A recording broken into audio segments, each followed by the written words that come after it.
Good evening, USA. Happy 4th of July weekend to USA, Canada, worldwide, all over the world. Long Island, aka Strong Island, plus the five spots of Brooklyn, Bronx, Manhattan, Staten Island, and Queens. I'm your man, G Money Stacks, aka The Gregonator, the misunderstood lonely nomad, YouTuber, creator, host with the most, unstoppable independent podcaster and rookie podcaster of Queens, New York. And you are now rocking with the 162nd episode of Off the Meat Rack Chainz New York podcast. Live and direct from StreamYard, YouTube, and alongside of myself is the Instagram live feed of the show's page. And as you can see, you can hear the fireworks coming from outside my crib because tomorrow is actually the 4th of July. So that's the reason why I'm recording this today, because yesterday I was a little tired. So, you know what I mean? So I just wanted to actually, not forget to record this episode right here. So I need something to post for Monday. So, you know what I'm saying? So that's why I'm doing this now. So, anyway, man, you're new to the channel and you missed any previous episodes, any new episodes that just came out that's been uploaded to the YouTube channel page, G Money Stacks 555. Don't worry, everything is gonna be there. And while you're at it, tap that subscribe button and click the noni bell so you can be reminded when the show goes in the air via live stream. And of course, leave a like and a comment, and of course, um tell a friend to another friend. Um, More video content, upcoming episodes, and I will handle the rest at the end of the show. So there you go, right there. I'm not gonna do mental health check-in today. I'm just gonna cut to the chase with a little thing that I like to call the New York Mass Transit Files right here, man. Let's do this.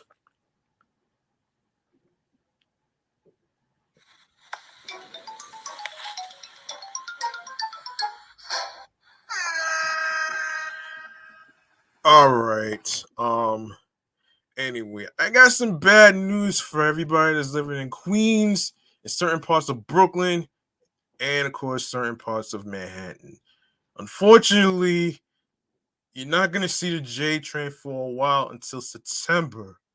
And you're probably wondering why. And I am going to get into it, and I'm gonna get into it. And some people are wondering why it's happening though, man. So let me just play this.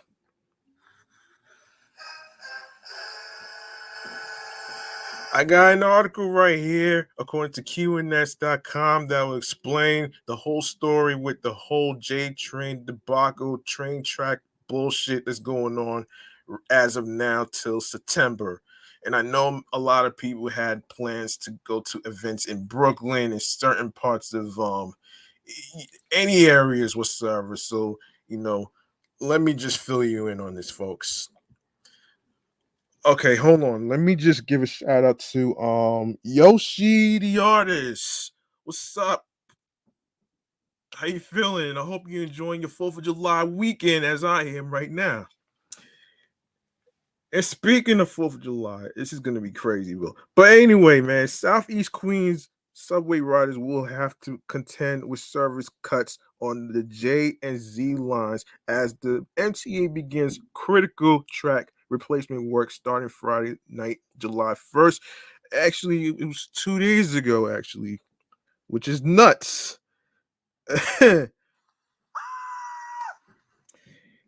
J train service, along with its weekday rush hour edition, the Z train won't run beyond 121st Street beginning at 9:45 p.m. on July 1st, of course, so that the Metropolitan Transportation Authority can replace 12,500 feet of 40-year-old underground track and third rail, according to the transit agency. That means there will be no J or Z trains at all until September at Jamaica Center, Parsons, and Archer Station, and at Suffolk Boulevard, Archer Avenue, JFK Airport stop. That's gotta suck though, man. Track replacement work creates a temporary inconvenience for a lasting purpose. Improved quality service, State Senator Leroy Comrie said, end quote. As the MTA undertakes the final phase of this initiative, let's keep in mind the long-term benefits to transit users and share the transport alternatives during the replacement work with our families, friends, and neighbors. The MTA plans to run free shuttle buses between 121st Street Station and the E train near Jamaica Van Wyck stop during the 10-week long project.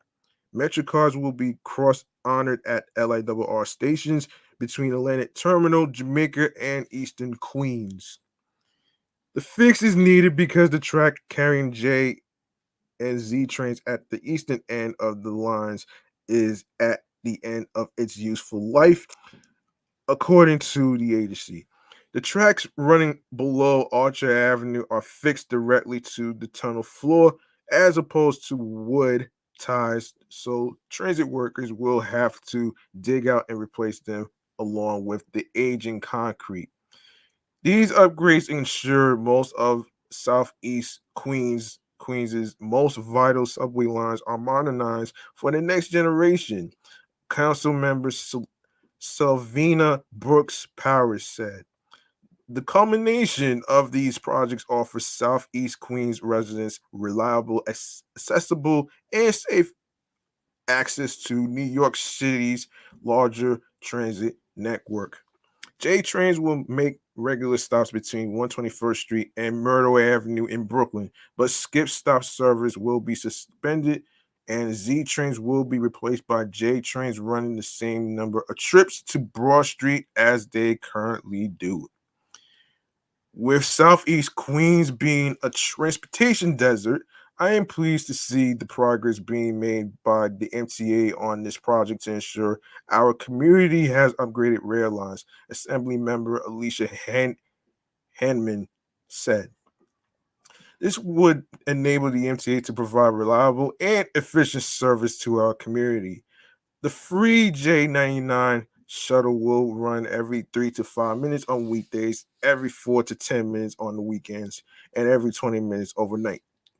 Riders heading to JFK Airport should take the A train to Howard Beach, the E train to Suffolk Boulevard, Archer Avenue, JFK Airport, or the Long Island Railroad to Jamaica before transferring to the air train. Track replacement in this area of Queens will bring us closer to our goal, delivering New Yorkers the modern subway system that they deserve. Chair MTA Chair and CEO Jano Lieber said, "We appreciate our customers' patience as we make the upgrades necessary to improve the reliability and speed of J and Z service. Once the final phase of the track replacement is complete, the total amount of tracks replaced in Southeast Queens will be 18,800 feet, about 3.6 total miles. Improving the customer experience in this North Star. NYC Transit President Richard Davies said the fastest and most effective way to complete this project requires 24/7 access to the tracks. This short-term service change will provide more reliable service for years to come. And of course, if you want more information, visit the MTA's project website, which is updated as necessary. Yes. And more transit news to get to. More transit news to get to actually. We have to talk about the York Street scenario. All right, this is from brownstoner.com. A long-awaited second entrance for the deep and cavernous York Street subway station on the F line in Dumbo would cost nearly $500 million to build, according to the MTA.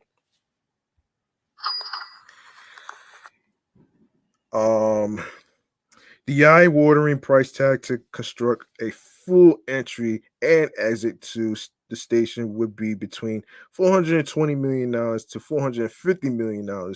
Metropolitan Transportation Authority reps told a committee, rather, of local community board two in a presentation Thursday. Installing only new set of elevators would cost a whopping $230 million to $260 million, according to a copy of the slides obtained by AM New York Metro. End quote. I think we were all disappointed. This has been going on for such a long time, and that stop has become an extremely active stop, said Sidney Mayer, who chairs CB2's Transportation Committee, which got the update from transit officials on June 16th. The 86-year-old station is the main one serving the growing waterfront neighborhood and has just a single way in and out at the northern end of the platform, which includes a long slope leading up to street level, which locals have likened to a rock quarry.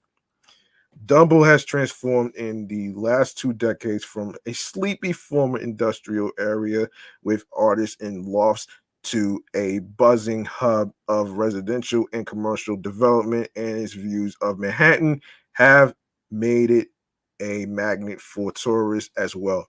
Daily subway ridership at York Street more than tripled from 4,100 in 2005 to 12,600 in 2019, according to MTA data in the presentation.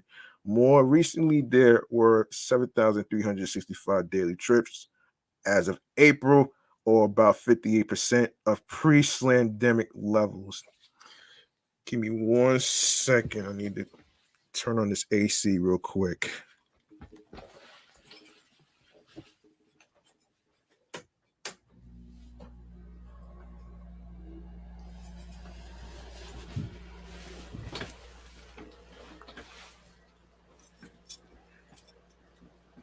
All right.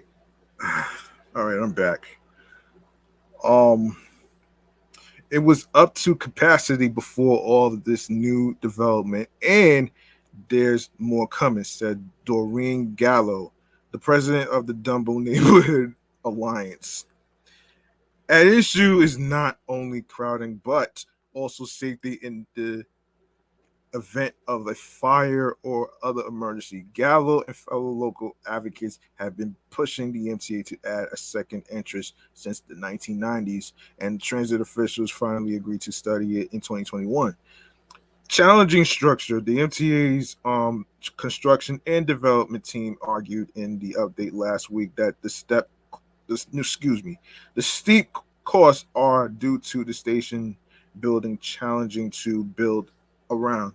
The platform is 80 feet below because it's the first stop in the borough and connects to the Rutgers tube crossing under the East River. There are also 6 huge pillars on the platform supporting um, the Manhattan Bridge, and columns along the bridge are mostly only 15 feet apart. Yeah, 15 feet apart, both of which restrict where the agency can set up a set of stairs and an elevator.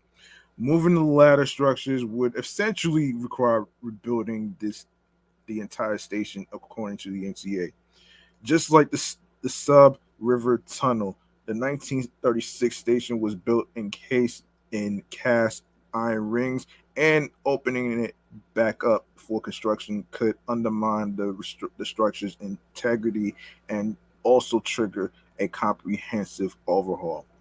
City officials had planned a second entrance when the station debuted as part of the city's independent subway system under then Mayor um, Fiorello LaGuardia, but they never built it, according to the MTA. Instead of a new entrance, the state-controlled authority could just construct large capacity elevators at the southern end of the platform at about half the cost.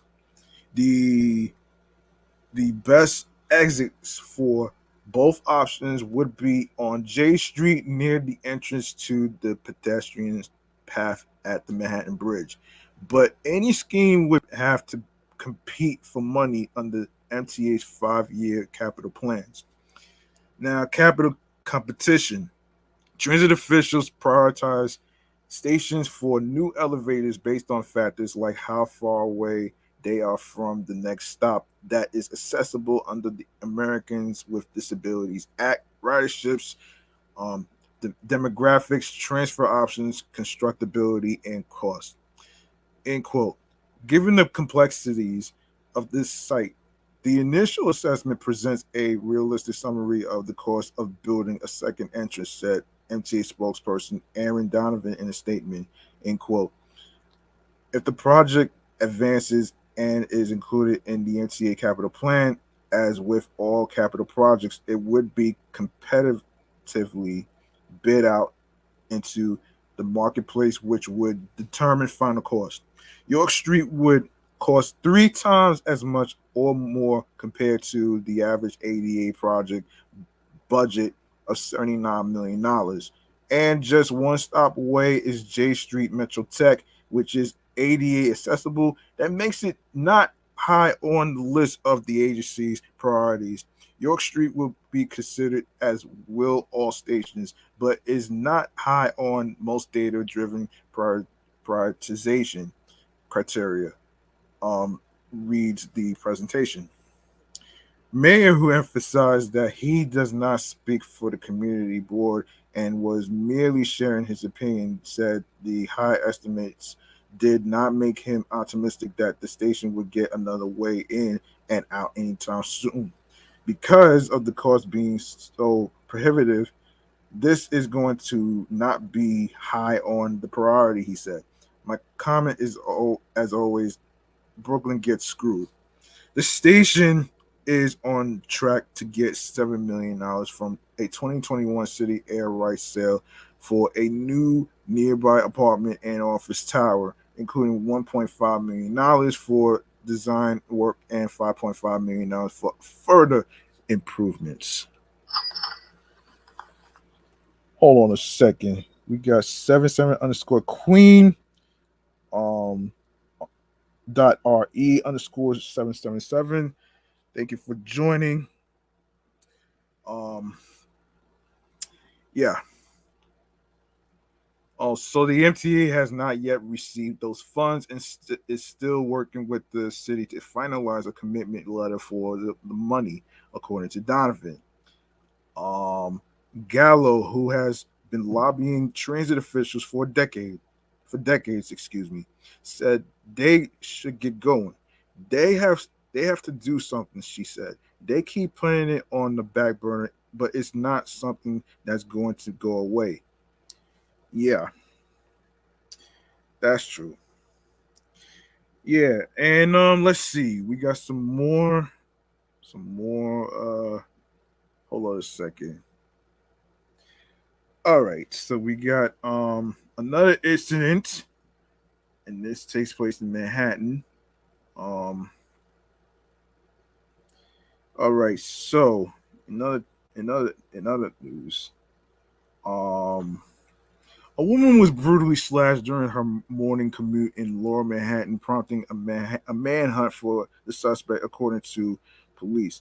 A pool of blood was left coating the mezzanine level of the Fulton Street subway station um, Tuesday morning as officers searched for a knife wielding brute. Law enforcement sources told AM New York Metro that the 49-year-old woman was slashed in the head during a domestic dispute at 9:19 a.m. on June 21st.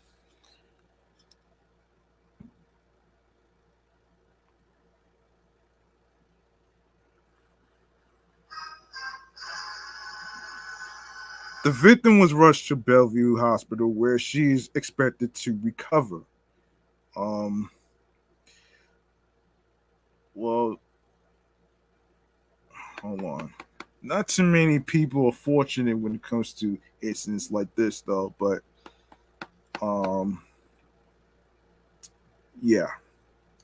So the suspect, whom police described as a Hispanic male, fled in an unknown direction. He was wearing a tanned hat and shirt and khaki pants. No arrest has been made. Service to surrounding 4 and 5 trains were unaffected. Anyone with information regarding uh, the slashing can call Crime Stoppers at 800-577 tips. For Spanish, dial hold on, hold on,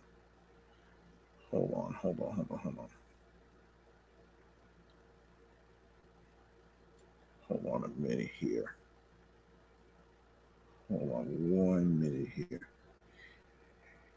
Yes, for Spanish, dial 888-57-PISTA. You can also submit tips online at crimestoppers.nypdonline.org or on Twitter, NYPD Tips. All calls and messages are kept confidential. Yeah. Um. Okay. All right. We got another incident here. So, another cop incident, and this is crazy, man. This is some crazy ass shit. So an NYPD transit cop was assaulted on the job Tuesday on the first full day. Officers patrolled some of the city's subway stations alone. Police said the officer was working solo at the Pennsylvania Avenue station in Brooklyn when he was attacked at about 6:45 p.m. by a 24-year-old suspect who has a history of run-ins with the cops, authorities said.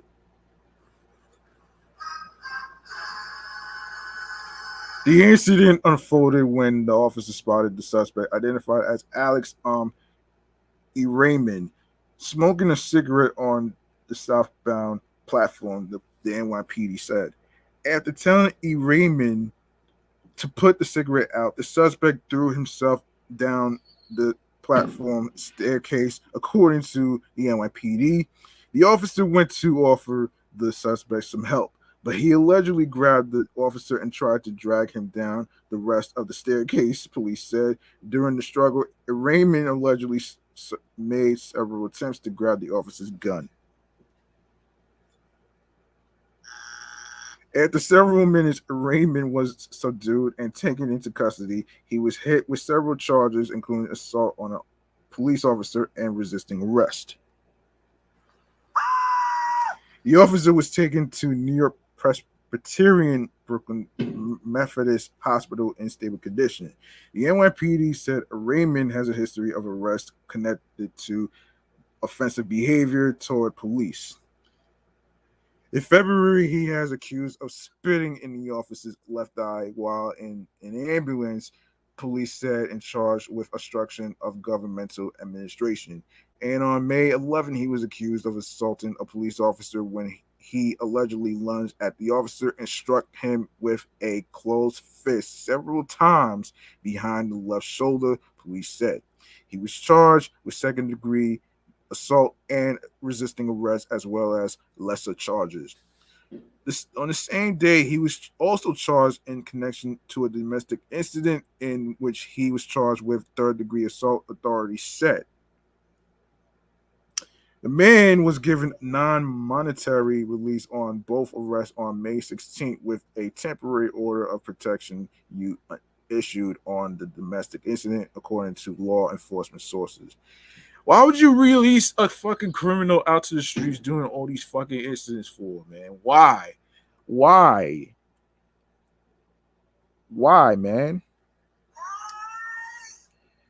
That shit makes no fucking sense, man. That shit makes no fucking sense, man. I'm sorry. It's just crazy to me, man. Yes, so the start of solo subway patrols had been announced earlier Tuesday by Mayor Eric Adams, who defended the plan and noted it would only cover certain stations depending on the need. For many years, we had a version of what was called simple patrol. I did it as a police officer, his zoner said in an unrelated press conference in Brooklyn. I wouldn't have anyone do a job that I wouldn't do. Yes.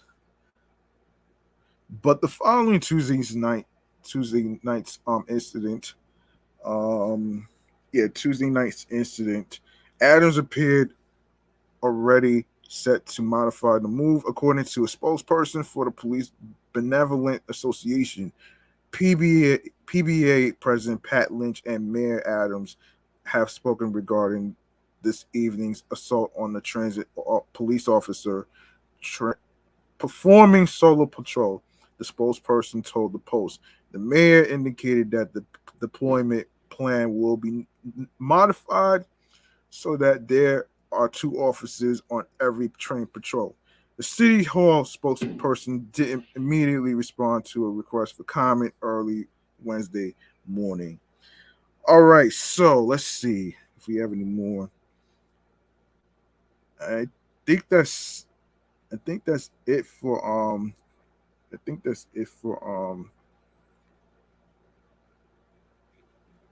wait, did I yeah, I think we covered all trends and news stuff already.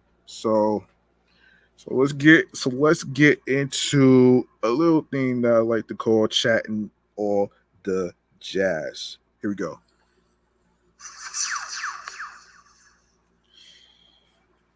Unfortunately, we got some sad news in the music industry. Rapper Trouble has been shot dead at age 34. So here's what's happening according to Pitchfork. The Edgewood native collaborated with Young Thug, Drake, The Weeknd, Gucci Mane, Quavo, and many other in his decade-long career. The Atlanta rapper Trouble has died. The Rockdale County Sheriff's Office confirmed to WSB TV that Trouble was shot early Sunday morning at an apartment complex in Conyers, Georgia. He was 34 years old. The rapper's label Def Jam shared the news of his death in an Instagram post earlier today, June 5th. Our thoughts and prayers are with the children, loved ones, and fans of Trouble, Def Jam wrote. A true voice for his city and an inspiration to the community he proudly represented. R.P. Scoob. Trouble was born Mario Samonte Orr in Atlanta on November 4th, 1987. He grew up in the East Atlanta neighborhood of Edgewood and began rapping at the age of 14, inspired by legends like Tupac and DMX. Local rapper and entrepreneur Big Bank Black eventually signed Trouble to Duct Tape Entertainment, the label that would release and co-release the majority of his catalog. In 2011, Trouble issued his breakout hit "Bussin'," which appeared on his debut mixtape December 17th. The single's music video featured a 23-year-old Trouble surrounded by stone-faced men toting guns.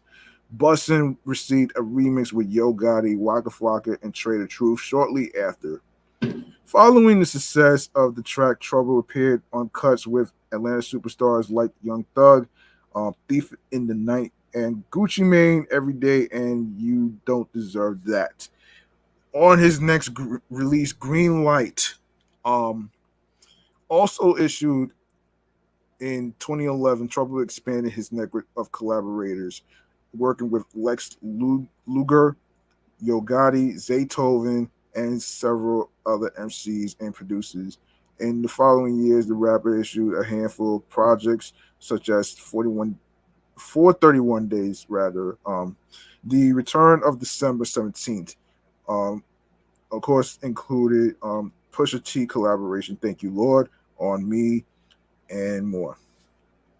In 2016, Trouble released the feature pack Scoobzilla, which boosted appearances from Young Thug, Quavo, Nard, and B, and Zaytoven, Fetty Wap, and others. The subsequent year in 2016 mixtape included many of the same collaborators. Trouble's final two albums, Edgewood and Thug Love, arrived in 2018 and 2020, respectively. The two LPs marked Trouble's first releases on major labels. Edgewood was issued by Eardrummer and Interscope, while Thug Love was his debut for Def Jam. Edgewood was produced entirely by Mike Will Made It. The record included Trouble's weekend collaboration Come Through, as well as Bring It Back featuring Drake. In a 2018 interview with The Fader, Trouble reflected on his community. Hang on a second. Yeah, and in quote, "We all come from the same shit, just on different sides," he said. At the end of the day, a lot of folks, all they need is just a little help advancing. As you can hear, the fireworks going on near my crib because of the 4th of July weekend. At the end of the day, a lot of folks, all they need is just a little help advancing. I know you can't help the whole world in one moment, but you can take steps to try to. Since the news of Trouble's death surfaced, fellow artists such as Gucci Mane, Killer Mike, Earl Sweatshirt, Meek Mill, Ray Shrummer, and T.I. have paid tribute to the late rapper on social media. Yes, SIP to Trouble. All right, I'm not familiar with his music, so I'm not even gonna go there on his discography. So we're gonna go into some 13 musical moments that stamped Trouble as an Atlanta legend. So let's get into that. Let's see. Here we go. So the murder of Atlanta rap artist Trouble, who was shot during a home invasion at an acquaintance's residence on Sunday, June 5th, is the latest death to put the hip hop community in a state of mourning. The rapper born Mario Samante or first gained notoriety in 2011 with the release of his debut mixtape December 17th, building a buzz that resulted him in being touted as one of the brightest rising talents in his hometown and a potential star in waiting, capitalizing on the momentum with a succession of critically acclaimed mixtapes, including 4 to 31 Days, All on Me, and Scoobzilla. In 2018, the Duct Tape Entertainment rep unleashed Edgewood, his collaborative album with acclaimed hit-making producer Ray Shrummer, Miley Cyrus, Mike Will Made It. His most popular release to date, Edgewood marked his first release on Interscope Records and Mike Will's Eardrummer's imprint, and helped broaden Trouble's fan base even further. The project also boosted an accompanying short film with it by the same name, making a splash into the acting pool. Trouble held his own and had a promising career in the space if he explored it further. Respected amongst his industry peers, the 34-year-old had been sought out for collabs with superstars ranging from Drake to Young Thug. He was also admired beyond the music, particularly in the streets of Atlanta, where he solidifies a reputation for being a living embodiment of his street tough raps. In light of the tragic passing of one of our culture's own Vive, highlights 13 musical moments from Trouble's career that not only stamped him as an Atlanta legend, but a respected figure in the game. Okay, starting with number one, Bussin' remix featuring Yo Gotti, Waka Flocka, and Trader Truth. In 2011, Trouble delivered the remix to his breakout single Bussin', teaming up with Yo Gotti, Waka Flocka, and Trader Truth for a posse cut that would put him on the radar as Atlanta's next hot prospect. Number two, It's Time. In 2012, Trouble dropped his third mixtape, 431 Days, which features this booming salvo, which ranks uh, among the late rap stars more renowned earlier releases. Number three, YFN Lucci featuring Trouble and the Migos. Key to the Streets. Trouble's voice dominated the airways in a big way in 2016 as this joint effort with fellow Atlanta natives YFN Lucci, Quavo, and Takeoff of Migos gave him his first appearance on the Billboard Hot 100 and has gone down as a bona fide street anthem. Number four, Young Thug featuring Trouble, Thief in the Night. Young Thug enlists Trouble for this collaborative thumper from Thuggish 2016 mixtape Slime Season 2. Number five, my favorite number, Ready, featuring Young Thug, Young Dolph, late great Young Dolph to be exact, and Big Bank Black. Following the release of his hashtag Zay Did It mixtape, Trouble doubled back for a remix of one of the project's more popular cuts, Ready, with new verses from guest stars Young Thug, late great Young Dolph, and DTECEO Big Bank Black. Number six, Real is Rare. The introductory track on Trouble's debut album, Edgewood, Real is Rare, set the tone for the body of work that many consider is his magnum opus. Number seven, Selfish, which reminds me of the phrase self-centered. Trouble gets selfish on this highlight from his Edgewood album, addressing the fake love and opportunities that come along with his life of fame and fortune. Number eight, Bring It Back, featuring Drake and Mike Will Made It. Trouble trades bars with Drake on this standout from Edgewood, proving that he's as comfortable on a track with the biggest names in music as he is in the confines of trap. Number nine, Kesha Dem remix featuring Offset. For the 41E Deluxe edition of Edgewood, Trouble links with Offset for the remix of Kesha Dem, resulting in a sequel that builds on the magic captured on the original. And number 10, Ain't My Fault featuring Boosie Badass.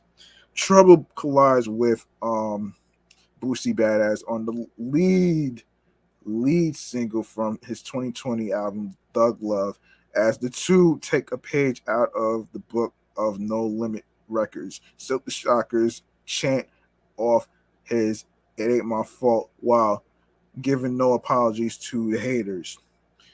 And number 11, Didn't Believe in Me. In 2020, Trouble dropped this catchy single in anticipation of the release of his sophomore album Thug Love, which finds him basking in the satisfaction of proving his detractors wrong. Number 12, Medusa featuring Jeezy, No Longer Young Jeezy. The two generations of Atlanta street legends team up on this single from Trouble's Thug Love album featuring Jeezy. And lastly, number 13, She's a Winner featuring City Girls. Atlanta connects with Miami as Trouble and the City Girls. Young Miami cook up this NOLA bounce inspired twerk friendly cut from his Thug Love album. Okay. That's what. All right. So that's pretty good. Okay, so the next one we're going to be talking about here is next one we're going to be talking about is wait. Yeah, I did talk about that. Oh, okay. I'm gonna save the best one for last about the custard ice cream, the mustard colorful ice cream. I'll save that for last though. Um, in other music news, we gotta talk about I'll Be Sure.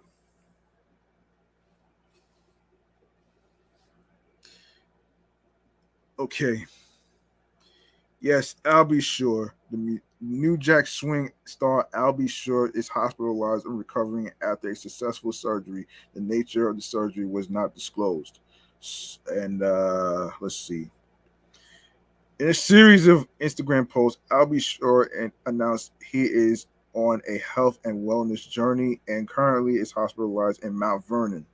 Hashtag um, Albies around the world. Just getting it right. Love and light. Hashtag all praise is due to Allah. Such, excuse me, sure shared in his first Instagram post. In a follow up, he notes he's going in for surgery, apologizes for the graphic nature of the images, and also notes that he is aiming to participate in celebrity boxing in the future. Okay, what the hell? Why would you put yourself in that situation when you just been in the hospital and you just got surgery? Like, come on, man. Really? Like, give yourself some time to recover, man. You know what I mean? And we got some other crazy stories that we need to get to. And so of course, Lil TJay is reportedly showing promising signs of recovery after being shot earlier this month in New Jersey. Per TMZ, TJ is now making significant progress toward recovery. More specifically, the publication said Thursday he is awake and alert and is able to speak on his own. In fact, the outlet sources claimed when hospital personnel took out his breathing tube, 21-year-old TJ's voice sounded the same as it did prior to the shooting. Shortly after news of TJ's shooting broke last week, Bergen County prosecutor Mark Musella announced the arrest of three men in connection of the crime. One identified as Mohammed Kanate is facing charges including attempted murder and armed robbery.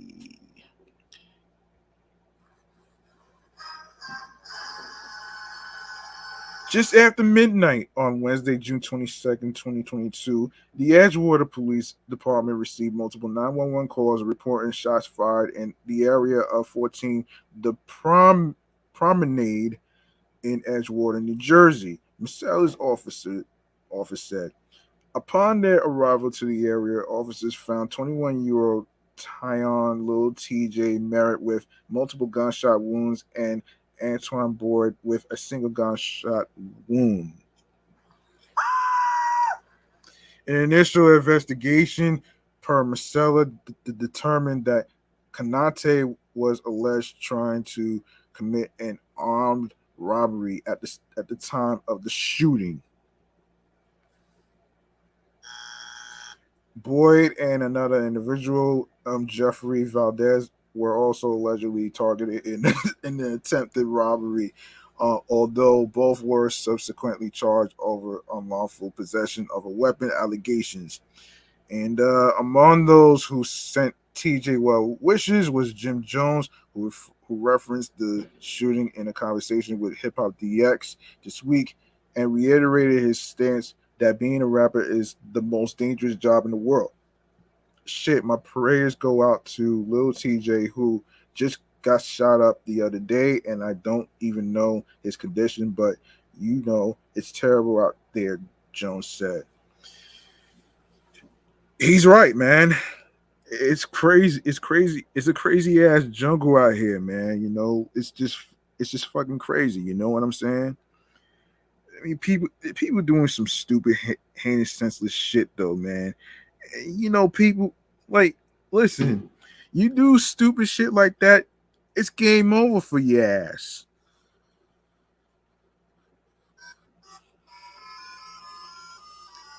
And speaking of game over, Cassanova's music career is over too. We need to talk about that too. Damn. We need to talk about that shit too, man. um all right, so Hip Hop DX is talking about Casanova, who basically has been locked up since turning himself in to FBI authorities in late 2020.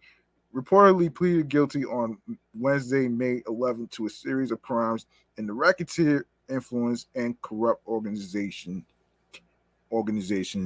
case. This is so stupid, man. I swear, man. I'm gonna get to my verdict. I'm gonna get to my verdict after this, man. After I fill you guys in on the story. So hold on. God damn it. God damn it. Hang on a minute. All right. All right. Okay, so the charges stem from federal drug robbery and gun charges as part of his leadership role in the untouchable Guerrilla Stone Nation Bloods gang. Oh my gosh. What the hell? What the hell?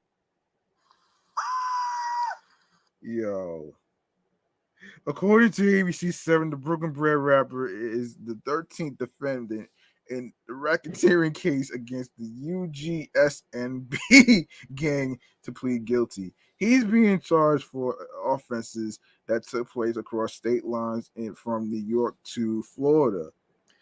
As of Casanova's guilty plea, he reportedly admitted to the U.S. Attorney's Office he played a role in a July 2020 Florida shooting, a New York City robbery in 2018, and trafficked over 100 kilograms of marijuana.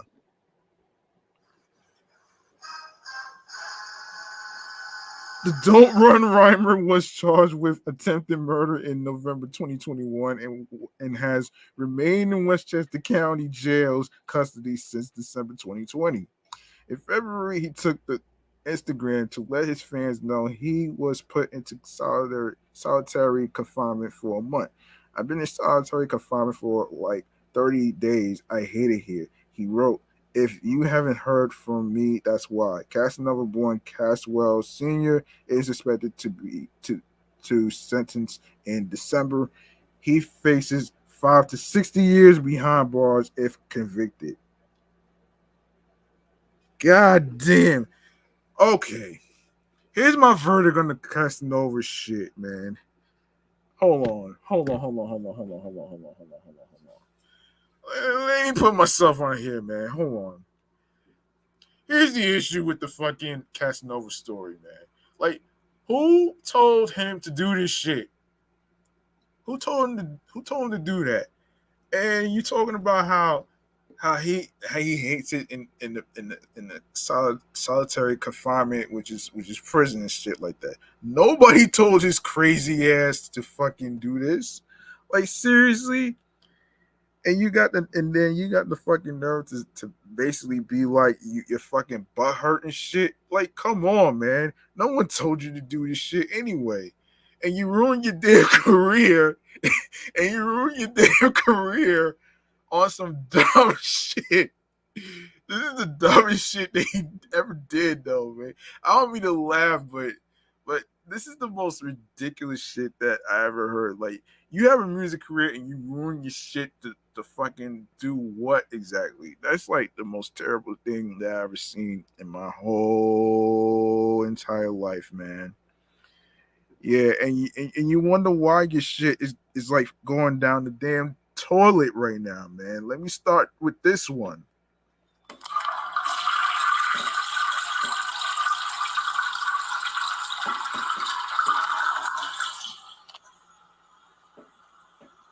Yeah, and I bet you his ass is fucking screaming right now.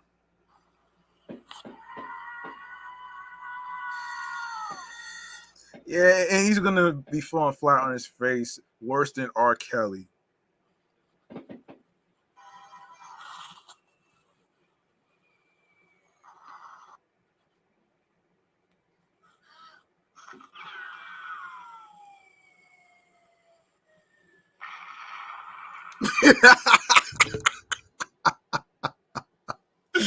Hold on. Hold on. I had to do it. Yo, I had to do it. Oh man. This is fucking laughable, folks. I'm sorry for laughing about this, but I had to. I had to. Because this is so fucking ridiculous right now, man. Anyway. All right, so okay, now that I got that out the way, man, with the Cassanova shit though, man. So let's get into a little thing with 50 Cent. And he's roasting Madonna. Let's see. Let's take a look at this, man.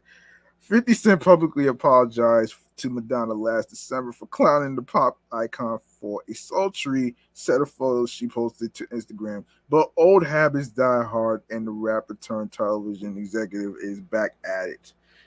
On Friday, June 3rd, 50 shared a photo of Madonna sitting on a bed with her legs slightly spread apart and wearing a pair of black sunglasses, thigh-high tights, and a revealing Versace top. He wrote in the caption, I hope she didn't make her kids take this picture. Whoa. Wait a minute here.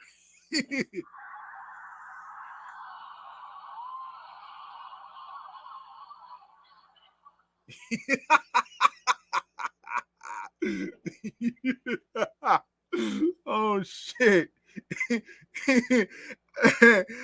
LOL at 63. Somebody tell her to chill out, please. He included 3 additional photos of aliens, suggesting Madonna looks similar to the extraterrestrial.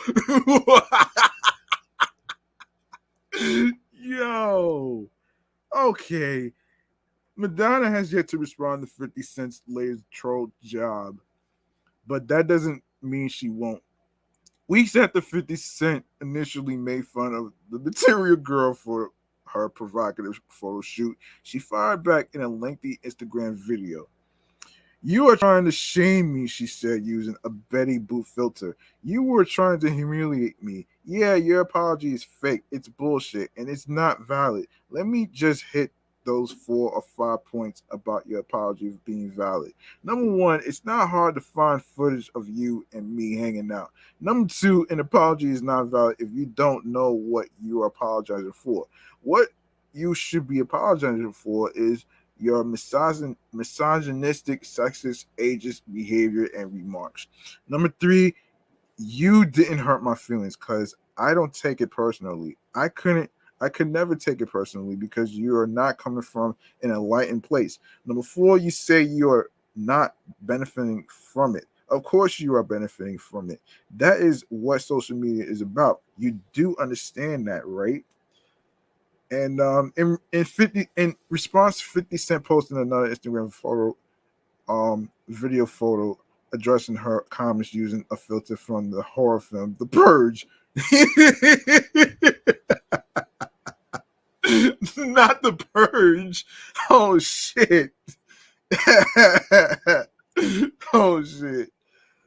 In between snippets of Madonna's Instagram statements, 50 Cent seemed to dismiss what she said by either shaking his head or quietly denying her statements.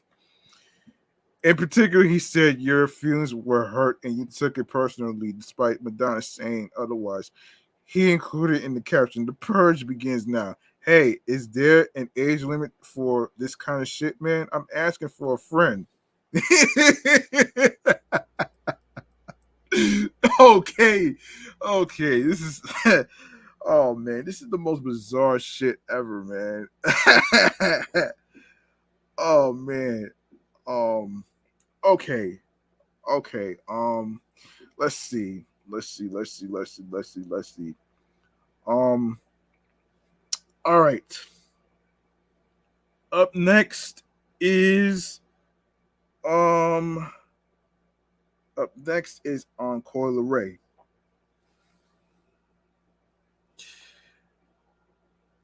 The first half of 2022 has seen rap star Coi Leray continued her arrival as one of the brightest young stars in hip hop after having dominated the airwaves throughout last year with a string of hit singles, including the Lil Durk assisted Billboard smash "No More Parties," "Big Purr," featuring Pooh Shiesty and Twinning.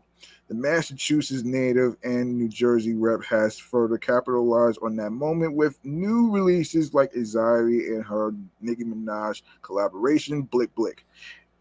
Add in a guest appearance of on Fabio Foreign's Bible cut "What's My Name" to keep her voice in rotation, and in iHeart Radio Music Awards nomination for Best New Hip Hop Artist. The timing couldn't have been better, packaging her aforementioned singles with over a dozen new tracks. Um, Laray's debut album Trendsetter finds the raptress showcasing the breadth of her industry alongside a star-studded lineup of co-stars, including Young Blue, Young Ma, G Herbo, Her, Nav, Wallow 267. Damn, 267.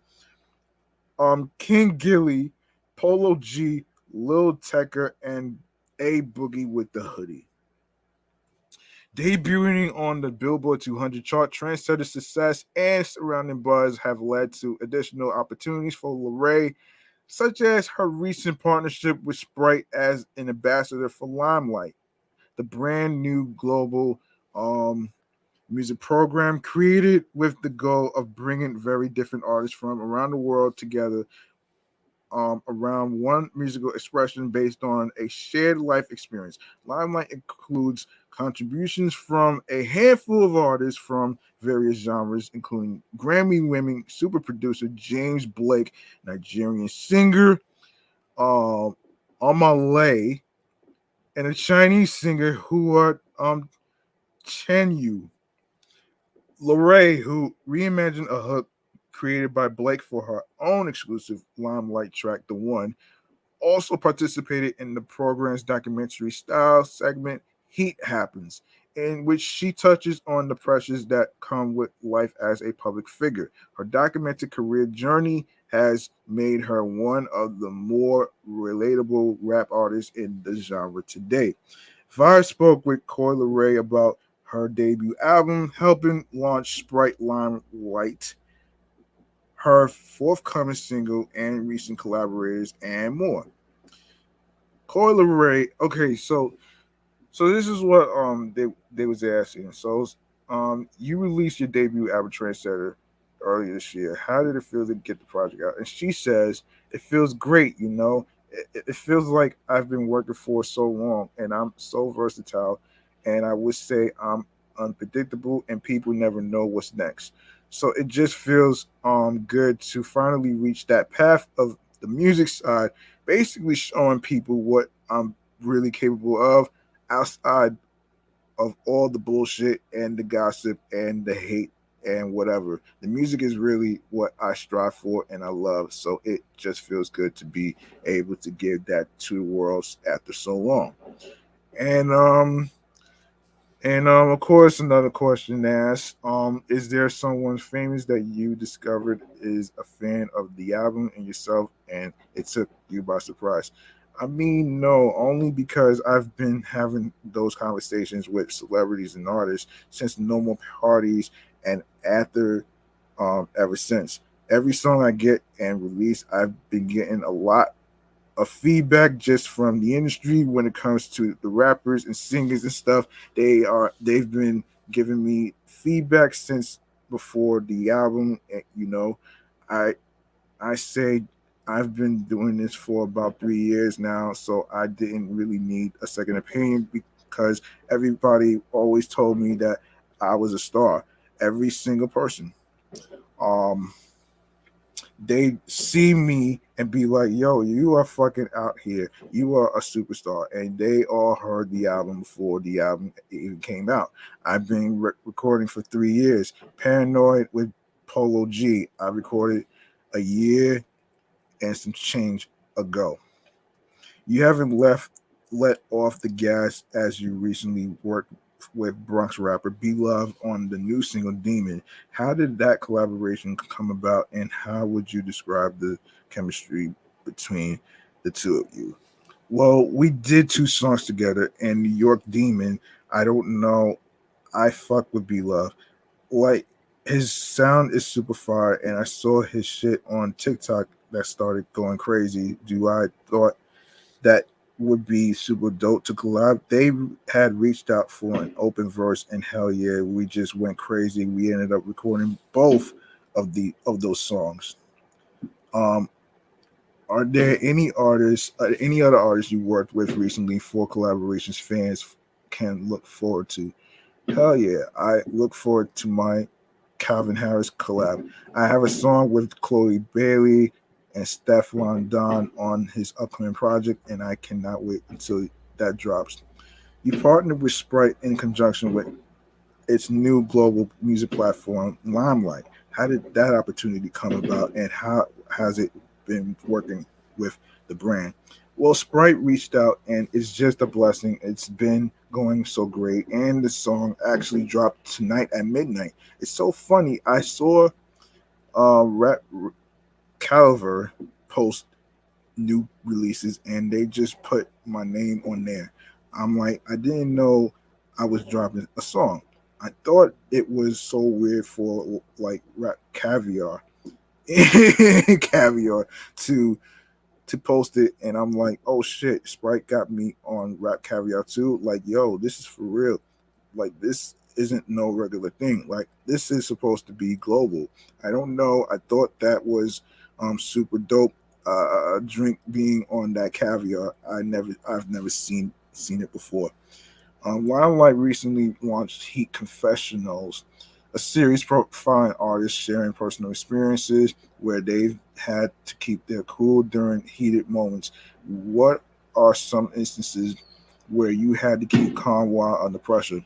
I say every day you gotta keep calm. It's pressure every day. You got a lot of people depending on you, a lot of kids, a lot of adults, a lot of teenagers. It's everybody around the world that's watching. You know what? Waiting for your next move. But I'm surrounded by great people, and I have a great relationship with God, and so that always helps me go about these times in those days. and And you are also creating a Sprite Limelight playlist of your personal favorite songs. How are you gonna go about choosing which artists or songs go on your personal playlist? I don't know. I may need Sprite to help me. um, well, what are some songs that are in your rotation? What are some other songs that you are currently listening to? So right now, I'm not gonna lie. I've been listening to straight trap music, drill music. I'm inspired by the whole Chicago wave. Shout out to Dirk, Chief Keef, everybody in Chicago for real. Dreezy, Giorgio, and there's so many more. But I had to realize, like, I gotta listen to some fucking Dua Lipa or something for it, because I be feeling like I gotta get inspired in a different way. Like, I love this drill shit so much that I've been forgetting. Like, yo, I've gotta turn into a pop star soon. It's time for me to start taking in some other music and stuff, because I can't just live my life trying to keep up with the guys. I feel like that's the only thing about female rap, is trying to keep up with the guys and do what the guys do or whatever. And it just gets old a little bit. You just want to you want to kind of gravitate to everything that everyone can relate to more. So that's what I'm doing now.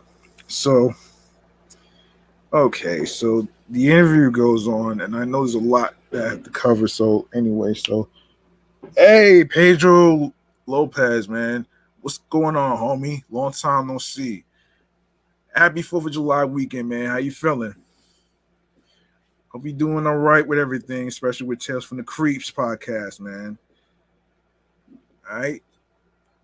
All right. So, Sprite has a storied relationship with hip hop as a whole. When did you first realize that Sprite was for and a part of the culture? I was born in '97, so I don't know when the first Sprite bottle was made, but I do know that Drake and I know LeBron James kind of made a nice collab with them as well, which was super dope. I don't know. I feel like it's so many sodas in the world, and it's not about how many people they've worked with. It's just about what they've done compared to every other soda. I would say they are the culture because they are probably the only soda drink to actually do it. Um, what's next for Coi Leray moving forward? I'm going on tour at the end of the month. I cannot wait. It's gonna be my first headline tour. I'm going crazy. Um so much festivals coming up this year, and I'm also dropping music this month before the tour. So I'm just excited, man. Can you speak on the music that you're about to drop? Hell yeah. I said the least you would do is pull up on a nigga and give me head until I come. Give me head until I come. Because I know that I saw the problem. It's hard to deal with a bitch like me. I'm trying to be difficult. I'm different, baby. Yeah. Yes. So that's the hook to it. What's the title? Yeah. Yeah, of course, man. Also, so wait. Wait. Hold on, hold on, hold on. Hold on, hold on, hold on. That's the intro involved. That's a solo cut. Yeah, it's my shit. Definitely. So, what was the inspiration? How did it come to life? Yo, you know what? I just got in the studio and I'm like, yo, I gotta start elevating my music, and I automatically thought of Aaliyah when I heard the beat. So I said, how can I get this Aaliyah vibe, this Aaliyah feeling? And now that we shooting the video coming up, I got an Aaliyah inspiration on the mood board, which I think is super dope. You know. And yeah, so that's pretty much it. So let's make some noise for Coi Leray, man, doing her thing right here, man.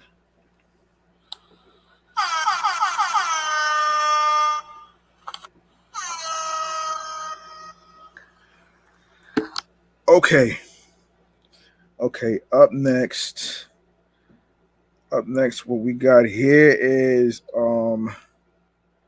we got next is the Black Thought. All right, Black Thought put his dazzling lyrical talents on display once again while holding court at the 2022 Roots Picnic Festival in his hometown of Philadelphia, Pennsylvania on Saturday, June 4th. For this year's live mixtape showcase alongside J. Period, this veteran Roots MC was joined by a special guest, Rick Ross and Benny the Butcher, extending his collaborative relationship with the latter while putting an end to the ignorant look-alike confusion with the former. While Rose and Benny treated the Fairmont Park crowd to favorites from their respective catalogs during individual sets, Black Thought couldn't help but command center stage as he freestyled over some of the biggest songs, including Ross's 2006 breakout hit "Hustlin'" and Benny the Butcher's of Johnny P's Caddy collaboration with J. Cole. Black Thought flipping ridiculous ATL flows and cadences over Ross hustling while Rick stands there um in awe jaw on the floor and his new teeth almost jump out his face. One festival attendee tweeted, Tariq is half a century old and still a savage. Hmm. Yeah. Proving there's no error or regional sound, his powerful rhymes can't dominate. Thought also tackled hip hop classics such as LL Cool J's "I Shot Ya," UGK, and Outkast's International Players Anthem, "I Choose You," and Pharoah Monch's "Simon Says." Um, But Tariq Trotter wasn't done. Later that evening, the South Philly native returned to the stage during Mary J. Blige's headline set and performed a brand new verse over her classic 1992 single "What's the 411," which originally featured Brand Nubians Grand Puba and later spawned a remix with a pre-Ready to Die Biggie and KC and from JoJo. Um, you like Method Man and Mary Do on some shorty. I'll always be there for you, but be easy because we gotta be careful too. Hold me down. I'll be back in a few. I'm still asking you what's the 411, hun. He rapped before passing the mic to the queen of hip hop soul. Hmm. While Black Thought to be seems to keep himself in tip top condition as an MC all year round, his roots picnic rap drills bode well for his upcoming joint album with Danger Mouse. Danger Mouse. Cheat Codes dropping August 12th. The duo confirmed the long-awaited project in May, revealing guest appearances from the late MF Doom, ASAP Rocky, Run the Jewels, Raekwon, Joey Badass, Conway the Machine, and Russ, among others. All right. Okay. So next up we have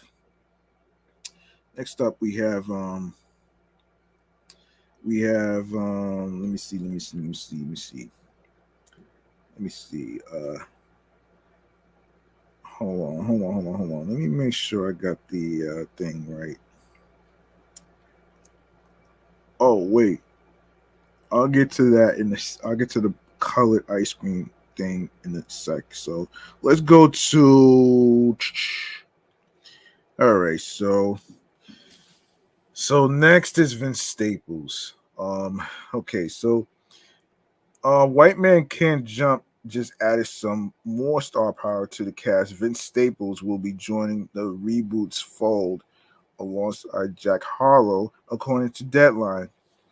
And BMF's Miles Bullock was announced as a newcomer to a cast that already include Harlow, Cinquar Walls, Lance Riddick, Tiana Taylor, Laura Haria, um, Tamara T. Kissin, and more. While Harlow is taking on Woody Harrelson's character for the 1992 classic, details for the Long Beach native role have not yet been disclosed. Missionary Jack was spotted walking around the remix film set in Venice, California, earlier in June. The 24-year-old took to Twitter earlier this week to relay that his time filming was done so he could head overseas for his European tour. Staples is stacking up the Hollywood credits as the dope actor earned a lead role in the upcoming Showtime series The Wood. According to Variety, the series is actually based on the 1999 coming of age film of the same name. Hmm, that's interesting. Staples is set to star as Jamal, portraying an aspiring photographer from Ladera, Ladera Heights, who has been cut off by his upper class family when he decided to follow his own path instead of going to historic Morehouse College. Both the film and series remain without a release date. So if I have any information the about both of these, I'll bring it to you on the New York podcast in a segment called Remains to Be Seen. All right, so what we have here is, let me see. All right, so let me get to all right, let's get to best R&B album so far. There's a whole list we got to get to. Um, all right, so all right, let me get a sip of water real quick.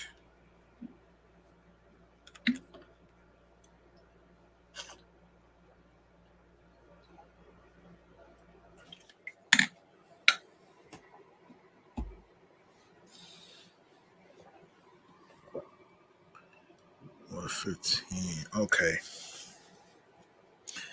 All right. So the best R&B album so far, huh?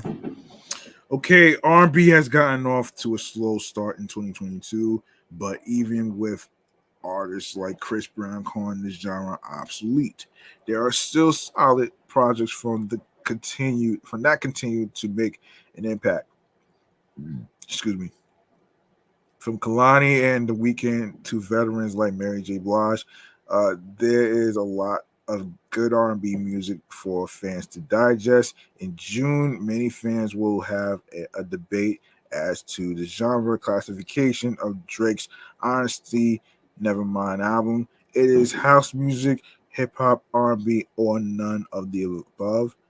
For now, we left it on this list alongside a new drop from Kanye West collaborator Vori. Not Rory, but Vori. Hip Hop DX will be narrowing down the year's releases to the essentials, providing readers with a list of the must listen projects. Struggling to find a list of hip hop albums that have been shifting the culture. Take a look at our list for hip hop, rap, and R&B to get a complete survey of the projects that are dictating the conversation around hip hop culture. Of course, need some new songs to throw in the rotation, but Spotify and user created playlists are way too long. We kept it simple and added only the best of the best songs from each month to make sure you get the songs you need without a hassle. Peep the list below. Looking for some up and coming rappers and underground gems. We've done the work for you and highlighted some short EPs, mixtapes, and projects to check out if you're interested.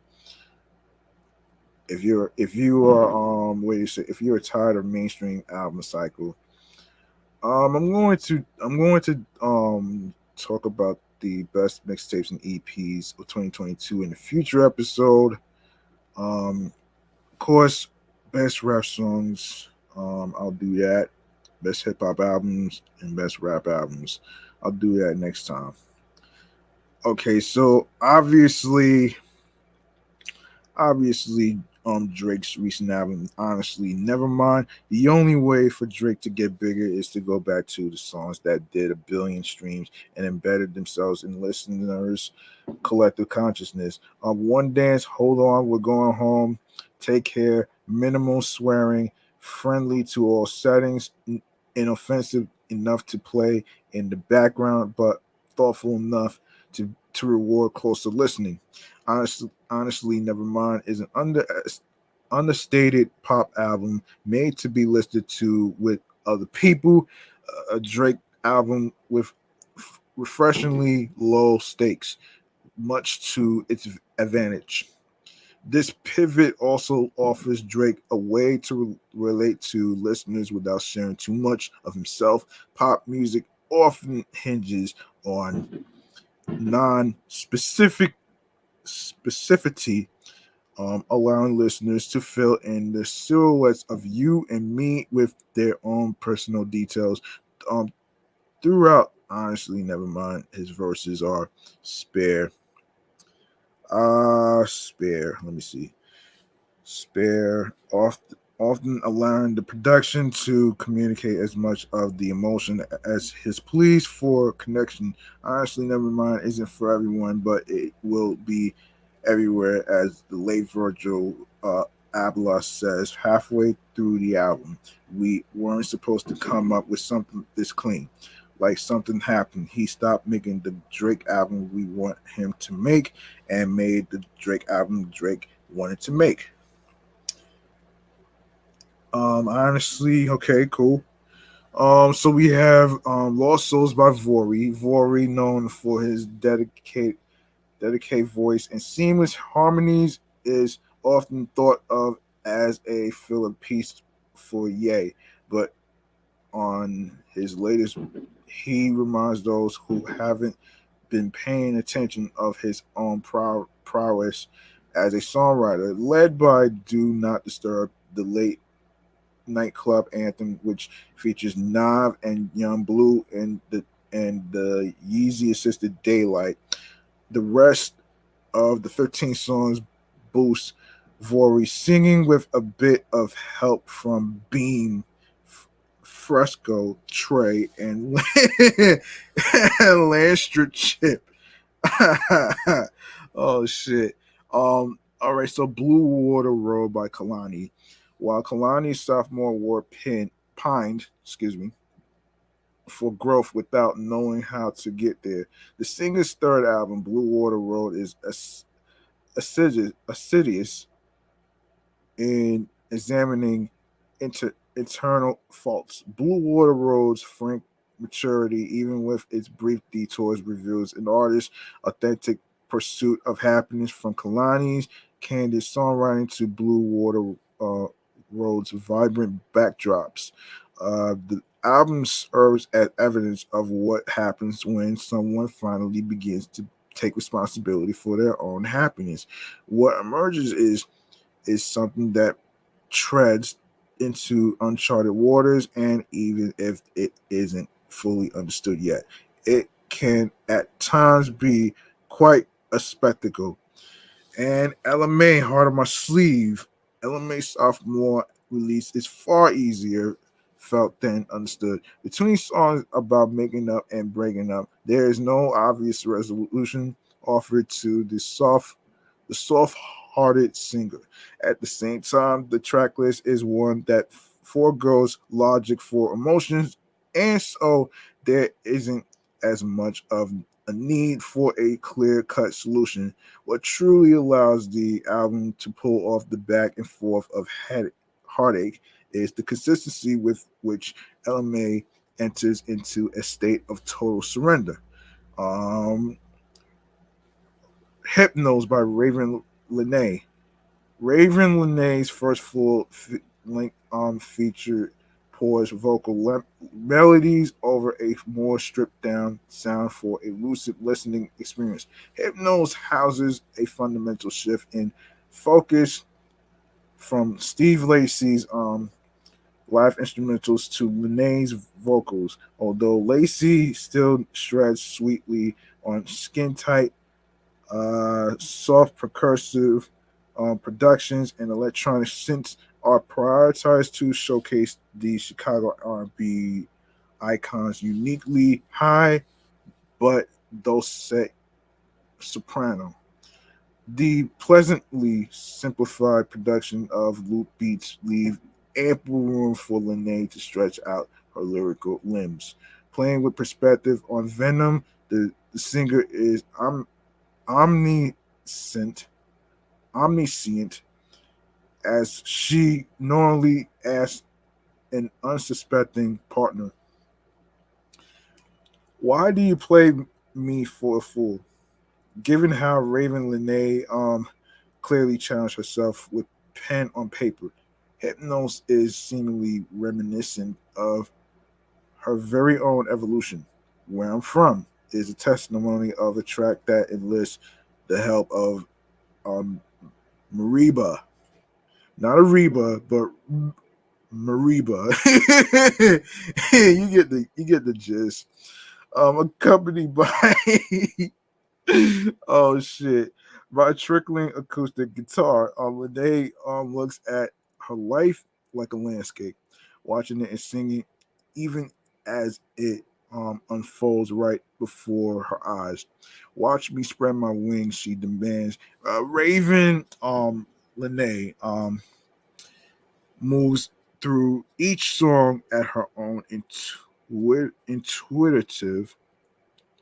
intuitive pace. With Semino um, on call, 3D arrives as an opportunity to pick up sonic speed instead of natural rhythmic progression is built and maintained over the course of the dreamily cohesive record. Keep it light, keep it light. Things are better moving slow, feeling nice, Feeling nice. Let's keep it flowing. Natural Lene uses holding the listener captive in the trance that is hypnos.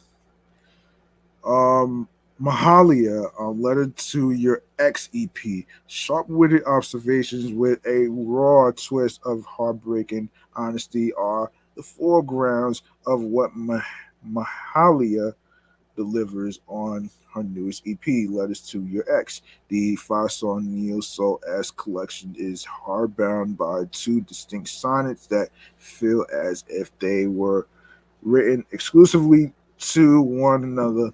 Um, Letter to Your Ex, inspired by her partner's old flame, and Letter to Your Next, from the perspective of another woman. Written simply in the middle, Forever imagines the type of love worth fending off former flings for at all costs. The 3 minute ballad is equal parts an ode to commitment and the obligations that ultimately come at the expense of one's independence, respectfully. The Leicester born R&B singer's knack for smooth hooks with a tinge of Miss Lauryn Hill's soulful production pushes the EP to burst with life while dabbling in pop like choruses that still allow the excuse me allow for Mahalia's breathy voice to take flight. Hold on a sec.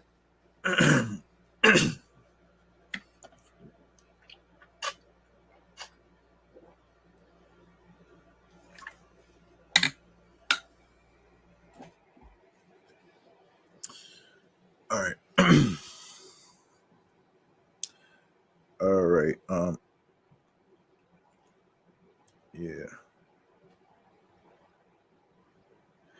Okay. But what makes tracks such as Forever a standout from past repertoire is the directness of warning herself against taking love for granted, weaving back and forth from bliss to reality. Although it's only 5 tracks deep, its richness in storytelling is what sets the bar for Mahalia this year. Okay, Broken Hearts Club, Sid. Graduating from group to solo success isn't a leisurely transformation, despite it. The R&B anti-hero, Miss Steele, Your Girl, Sid does it like child's play. Her latest album, Broken Hearts Club, details Sid's tale of passionate pre-slandemic heartbreak. Even though Sid's music in the past has painted a portrait of carefree relationships, this time she's more vulnerable than ever before. Broken Hearts Club makes way for celestial 80s R&B that dives into other portals of sound while never breaking too far off. Soul and early early 2000s um R&B guitar grooves melt their way through the record, ditching the pop mindset she once harbored with albums like Finn and the 3 track EP Always Never Home. Heartbreak might be the tying theme, but in the end, Sid respectfully drives back to what she knows, freedom and learning to let her lovers go. Broken Hearts Club mirrors Sid's journey, and it's one we can't help but watch all the way through. Alvarado. Um, okay. All right. So Sunset Visionary, Volume 2, Tom the Mailman. In the music industry dominated by flashy trends and repurposed nostalgia, it's an increasingly difficult task to determine what's real and what's posturing. This dilemma is what makes listening to Tom the Mailman's Sunset Visionary Volume 2 so refreshing across the emo punk riddled track list of Tom's latest. There's nothing fraudulent in sight. There is a handful of artists who have leaned into the revival of pop punk, and emo. But more often than that, these attempts feel forced gripping onto a sonic moment with the hopes of making a quick buck. Tom's art is rooted in the emotional delivery. The guitar forward sound is just a byproduct. Songs such as the steamrolling FWM2 are ripe with unbridled um, angst. Others like Brown Eyes and Backwoods are delicate and light, a youthful dedication to a lover, exuberant, lively, and grippingly real. Sunset Visionary Volume 2 is a landmark achievement in the young artist's career. David Blake.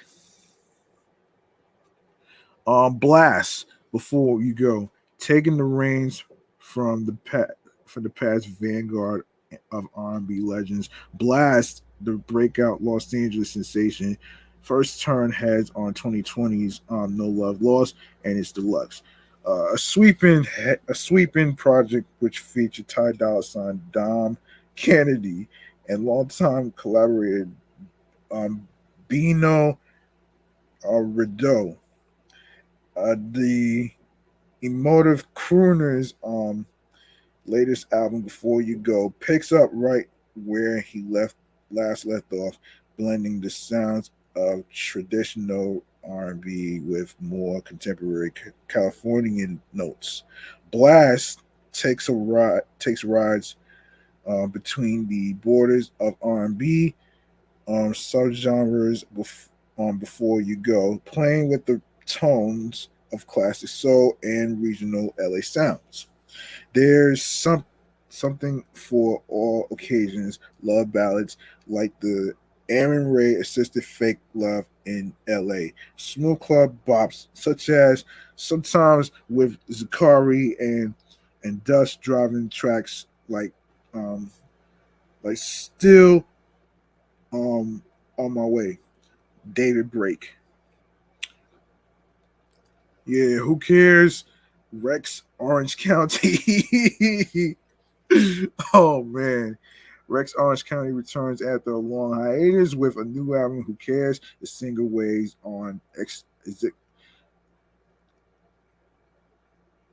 existence existentio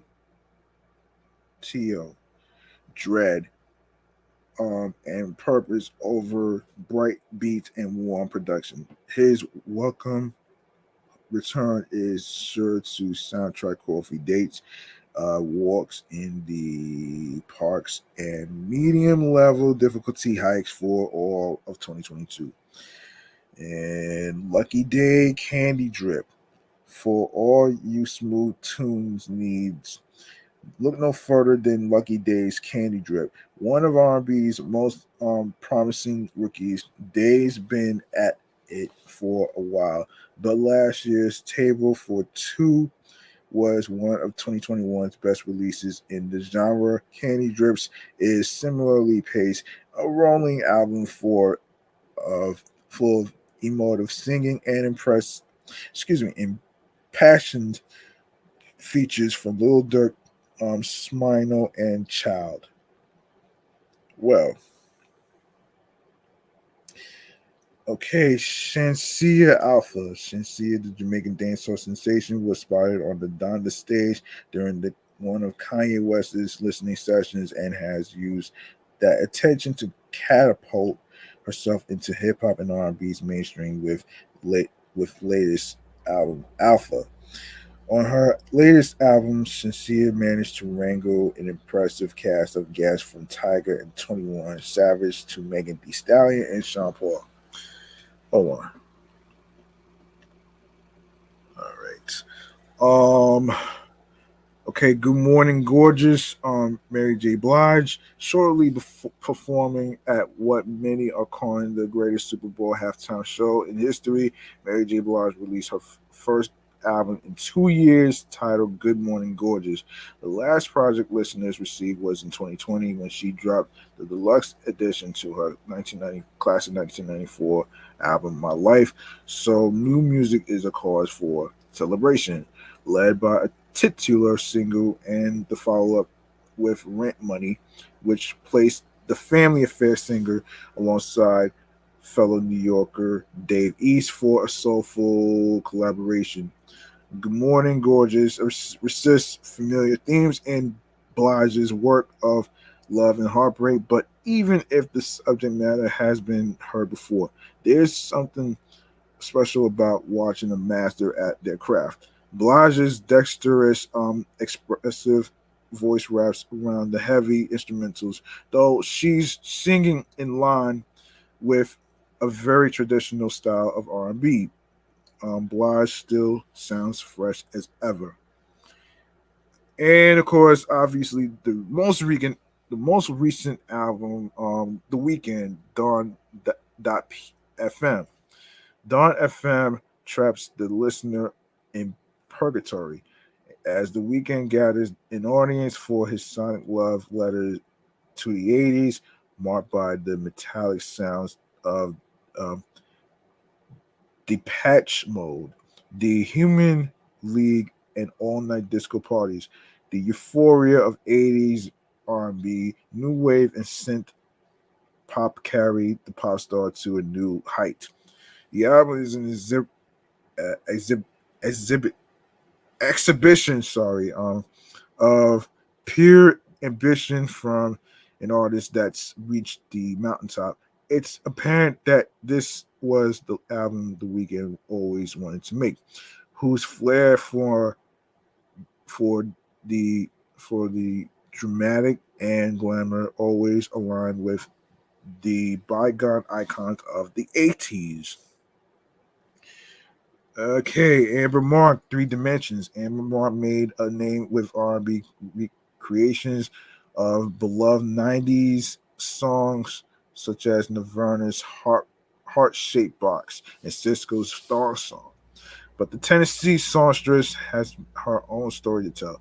On Three Dimensions Deep, Mark bears all her hurt and insecurities enveloped in an existent teal dread in life's cruel clutches. The multifaceted album brings her songwriting and vocal performance to new heights, with Mark pondering with the universe's greatest ills and vices.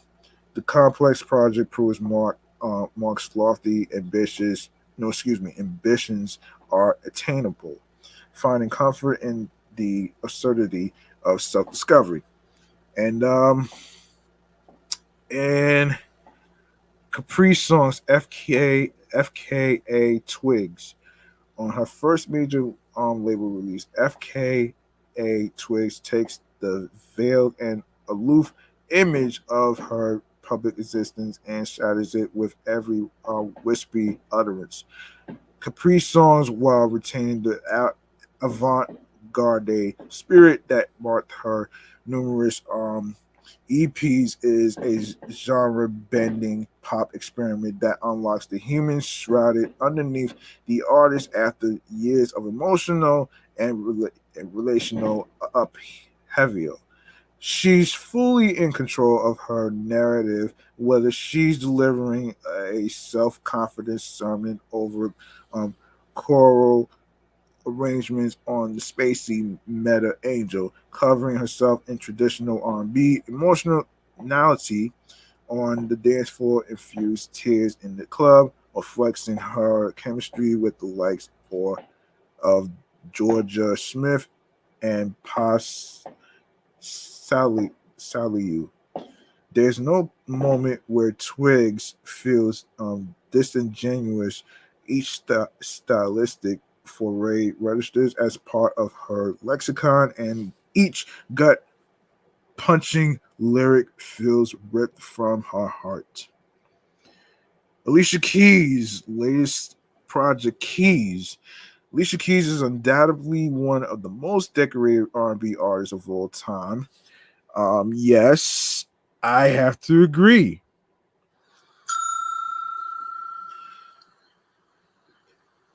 But beyond just the accolades and notoriety, 20 years in her career, Keys is still delivering innovative work. The double LP starts off with a um, menacing Pusha T feature that sets the tone for an unpredictable ride through 26 tracks. The genre bending album provides something for every sector of her fan base without compromising its artistic core. The project also marks the singer's final album on her label deal, leaving many fans looking forward to what she does next independently. Um, no, I'm not okay.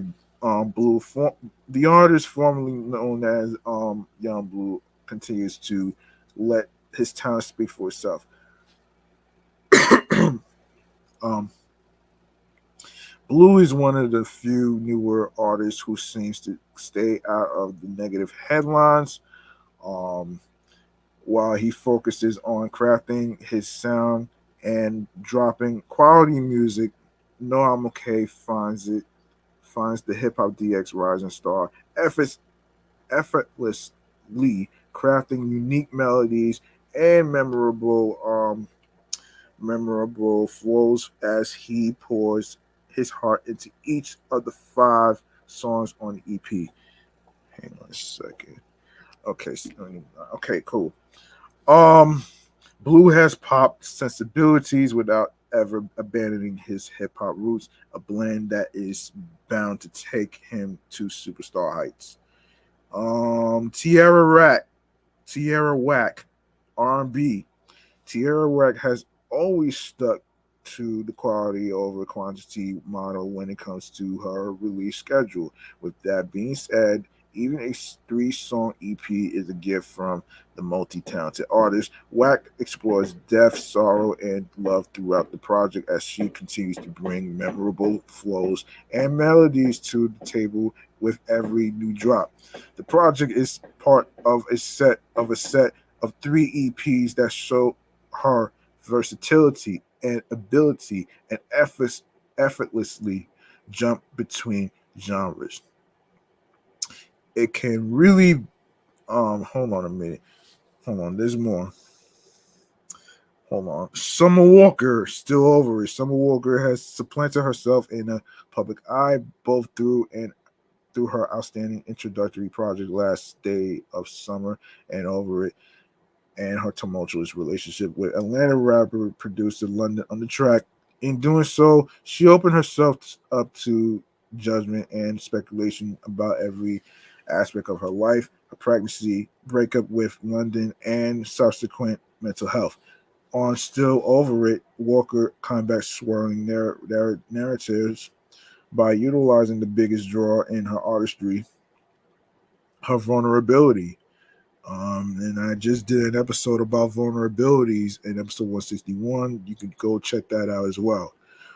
She displays an innate storytelling ability marked with raw details about the intricacies of her emotions, refusing to hold back.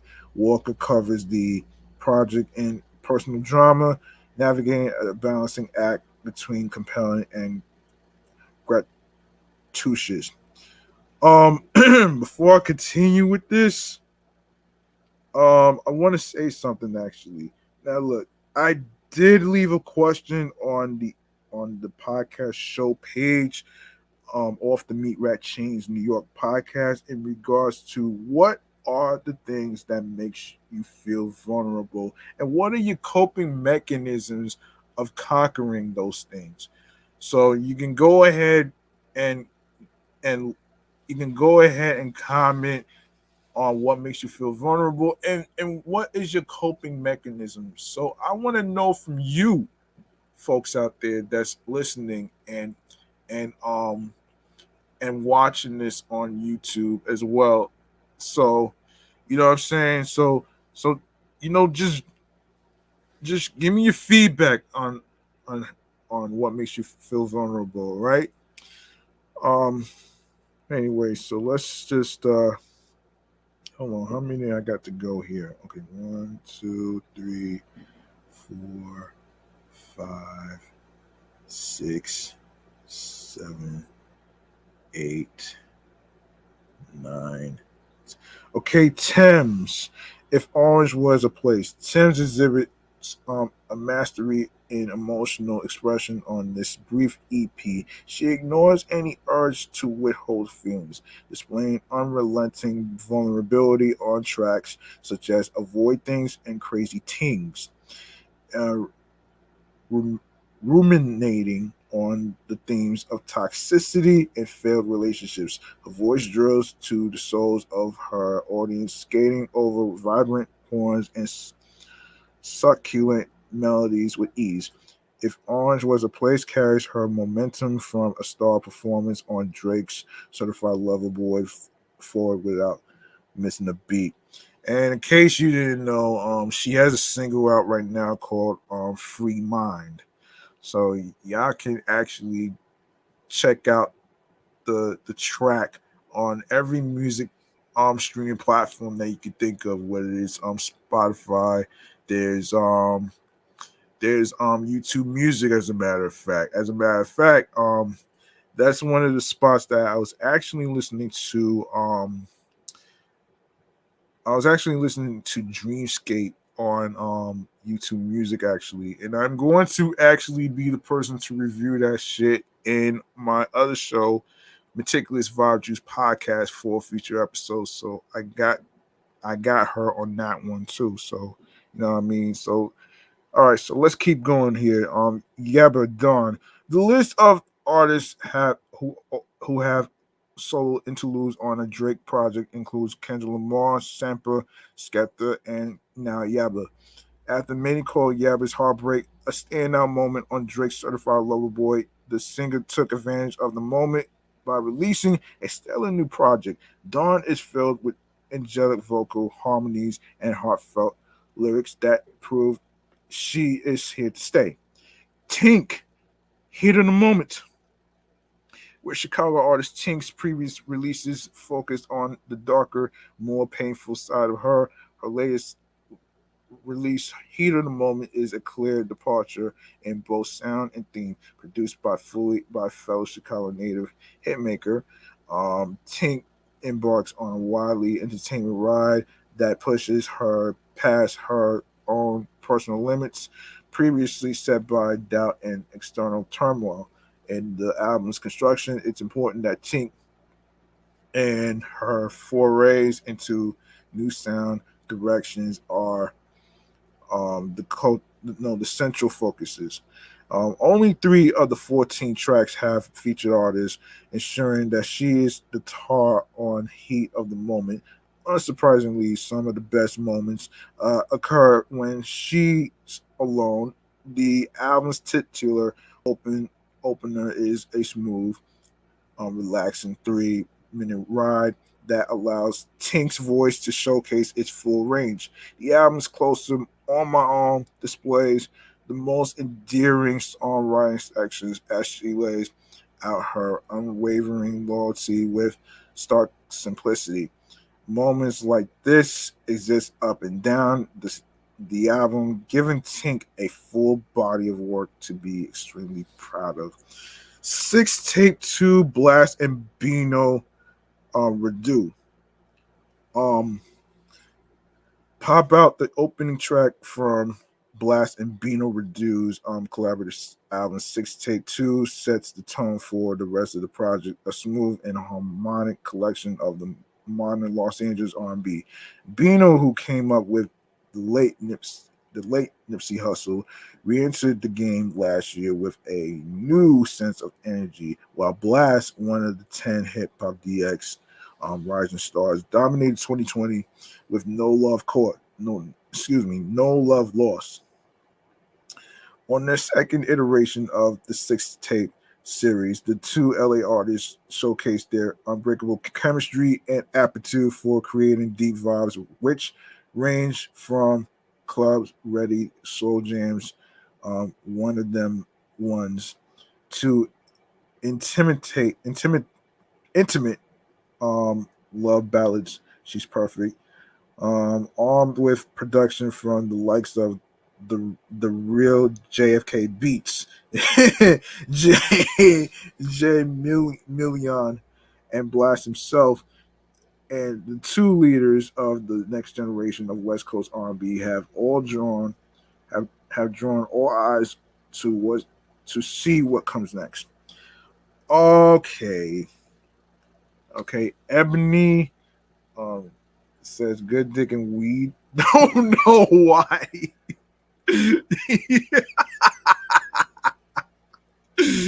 Oh man, wait a minute, wait a minute here.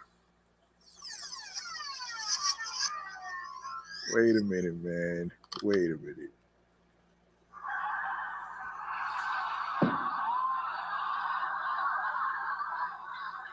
Okay, Toronto Saunders, Ebony makes music for women with options.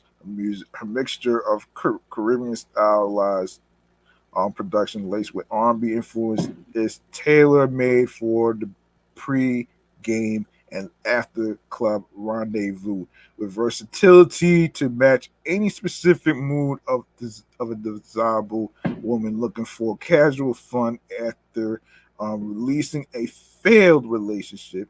Her artistry radiates on her latest project, Good Dick and Weed, where the 21-year-old weaves personal stories of leaving old flames on read and meeting up for sneaky links with sexy admirers into a wide scope view of being youthful, single, um, and liberated. The confidence she displays on tracks such as The Eagle, liberating obliterating Be a Man, and the crushing realization of failed romance on I Try exhibit the depth of her intuition and discernment, making for relatable and thoughtful songwriting. But her greatest strength uh, is being able to combine these insights into music that's perfect for late night cruising or dwelling high in solitude before a hinge match comes through for the night. It's rare atmospheric. Music can find a way to fit several pockets of emotion, but Ebony takes on the challenge without an inkling of insecurity.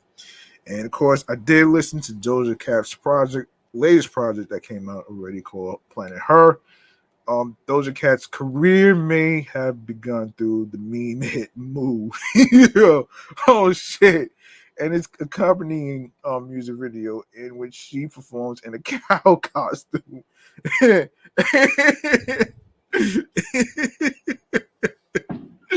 Oh shit. Oh, in a cow costume. Oh man. While repeating, bitch, I'm a cow. But the Los Angeles singer and rapper used the momentum to launch herself into the conversation of premier R&B stars. Planet Her, the latest offering from Doja, showcases substantial new maturity from the 25-year-old artist, flexing her versatility and ability to shift on a dime between booming, crooning, and twitchy raps. Planet Her is a shift away from Doja's 2019 project Hot Pink. Doja is leaving all bare on Planet Her, leaning into the vulnerability, which in turn allows for more ambitious themes of love and identity. No longer is Doja chasing trends; she's setting them. Um, and her back of my mind. On Back of My Mind, the latest offering from R&B sensation Her, the singer explores love, loss, growing apart, and self-care. The San Francisco-raised singer-born Gabriella Sarmiento Wilson underwent a rebrand in the mid-2010s, dropping her original name and opting to be identified as Her. An acronym standing for Having Everything Revealed. Since her 2018 eponymous debut, the Best Part Singer has collected 13 Grammy nominations and 4 wins, including Best R&B Album and Song of the Year for "I Can't Breathe." "Back of My Mind," which peaked at number 6 on the Billboard 200, picks up where her previous projects left up, reflecting on trials and tribulations of love over gorgeous live instrumentations. Raheem Devon and Apollo Brown, "Lovesick." Fans of both Raheem Devon and Detroit producer Apollo Brown were ecstatic about the announcement of their collaborative LP, "Lovesick," and rightfully so. It's one of those projects that sounds as good on paper as it does in practice. Devon's brand of R&B, of course, a nod to the soul eclectic sounds of yesteryear, sparkles over the vinyl clicks and pops of Apollo's instrumentation, which takes a pivot here into the R&B realm of to great effect. Guests are kept to a tasteful minimum. Things start to, things start with a bang, reuniting Devon with longtime collaborator Sky Zoo um, on "If You Are the One." Becky Kane, West Side Boogie, and New Orleans MC 3D Nati also make appearances worthy of multiple spins. This is Upper Kellen, grown and sexy vibes. And of course, Georgia Smith, "Be Right Back." All Georgia Smith needs to create beautiful R&B music is her voice. No instrumentals are required when you are working with a singer so commanding and confident. "Be Right Back," the latest album from, is a sweeping, stripped down collection of low key tracks. Um, Hang on a second here. Okay, tracks. What's up, Notagami? Happy 4th of July weekend. I hope you enjoyed. Um, Hope you enjoyed your performance and stuff. Um, I really got a chance to listen to her album and stuff. So it really, so it, so I gotta review you. I gotta have you come on the show one day, man, to actually, you know, tell the story behind these songs because I can't really basically read Spanish, so you know what I'm saying. So I'll let you know what's going on. So here we go, man. So shout outs to Notagami. If you didn't know, my friend Notagami has an EP that's out right now on every streaming platforms whatsoever. Um, I'm gonna look up the name. Let me look up the name actually because you know what? Yeah, let me look up the name right now. Hold on. Let me look up the name of it right now though. On yeah, let me look up. Give me a sec. Give me a second. Give me a second. Uh, Come on. All right, here we go. E. The name of her EP. Hang on a minute. So the name of her EP, if I'm not mistaken, the name of her EP is called Medita Nota. Yeah, if I'm yeah, that's the name of her EP. So you can go to Spotify, you can go to YouTube Music or any other music streaming platform you listen to music albums and stuff. So you know what I'm saying? So yeah, so there you go right there. There you go right there, man. In case you're wondering who sent you to listen to Notagami's EP, of course, tell her G Money Stacks sent you. All right, so where was I? Oh yeah, Georgia Smith.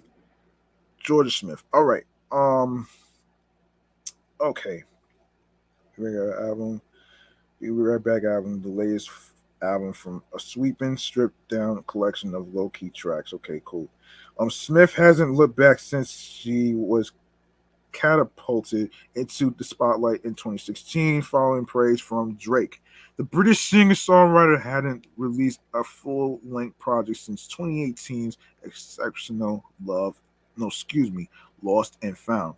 Whatever Smith croons dedicatedly about the captivating rather, whether it's the mournful Addicted or the glitzy Bust Down featuring Shay Boo, Smith, who captures the listener. Much of the album circles back to the sense of belonging and the devastating toll of feeling lost. And lastly, Shelly, self debut project. Um, in more ways than one, Shelly FKA Dram's Epiness album, 4 years plus in the making, represents a what is it, paradoxical pivot within the Virginia Beach crooner's diverse discography. It's quite obvious Shelly has evolved from his 2016 Broccoli era career arc, judging by his stage name, rebranding the jaw dropping Weight Loss. The added weight of the project existing as a memorial for his recently deceased mother also added a deeply personal and serious dimension to Shelley. And and and though the elements of high vibrational funk and R&B fusion that were present on Big Baby Dram throughout the new 10-track effort, the music was discernibly angled toward from the swooning rhythms of Exposure and swinging pace of Cooking with Grease. The album excludes ballad vibes from oh shit. Oh man, to top to bottom, and Mark Shelley's transition from a French experimental artist to a genre-defined sonic architect. All right, let's see what we got left to talk about here. Um, okay, okay. Let's see. Yeah, I think that's gonna do it for topics. I think that's gonna do it for topics and stuff. So let me see if I may have covered everything. Um, I do want to cover two things. The first thing has to do with the update of lifeguards, and the other one has to do with um the other one has to do with where you can see the fireworks and shit like that. So I'm going to go to the other before I go to stream choices on the go. I like to go to the latest segment that I actually released. Um, the latest segment that I actually released is called um Remains to Be Seen.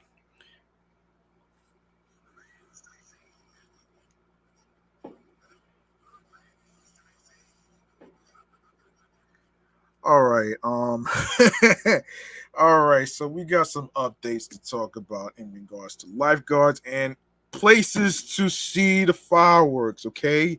All right. So let's go to the lifeguard story here, man. And as I previously talked about in episode 159, and I wanted to give you an update on that. So all right. So the reopening of New York City's public school, no, excuse me, public pools, a typically joyous occasion, was marred by unannounced closures and extended waits on Tuesday, the latest blow in a series of setbacks for the city's summer swimming programs. Despite an ongoing shortage of lifeguards, the Parks Department assured city residents this week that they would open all 51 of all cities pools to the public. But hopeful swimmers from Harlem to Bushwick said they arrived at the gates of their local public pools to find them locked. At the intersection of 135th Street and Fifth Avenue in Manhattan, young residents awaited the opening of the Abe Lincoln mini pool, despite an official explanation that the pool lifeguards never showed up. End quote. I noticed all the little kids were standing outside with their towels, said Somar Austin.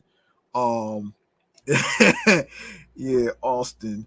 Uh, a Harlem resident who walked by 2 hours after it was supposed to open. They said, we're waiting around to see if a lifeguard shows up. Um, at a Williamsburg McCarran Park, more than half of the pool was closed off, leading to lengthy lines and confusion. A lifeguard with who wasn't authorized to speak on the record said the city had deployed half as many lifeguards to the pool as normal. Um, outside the gates, Samantha Nieves said she had been waiting more than 2 hours with her 6-year-old son. This was the pair's second swimming attempt of the day. She said after they arrived at the Bushwick pool to find it was closed. Summer's going to be brutal, Nieves said. None of the changes were immediately reflected on the city's website, which states that all pools are open for the general swim. A spokesperson for the parks department, Crystal Howard, said the agency would adjust our pool operations daily based on lifeguard head counts and only open them where we have adequate lifeguard coverage to keep swimmers safe. But the Parks Department has also warned repeatedly about the shortage of lifeguards this year, which they said could prompt closures or shorten hours in the coming weeks. As of 2 weeks ago, the city had hired fewer than 500 lifeguards, officials said, roughly half as many as previous years. Wow. Wow, son. Wow. Efforts to properly staff city beaches and public pools has meant sacrificing a range of other popular programs. Earlier this month, the city announced the cancellation of free swim lessons and dedicated adult lap swim at its outdoor public pools.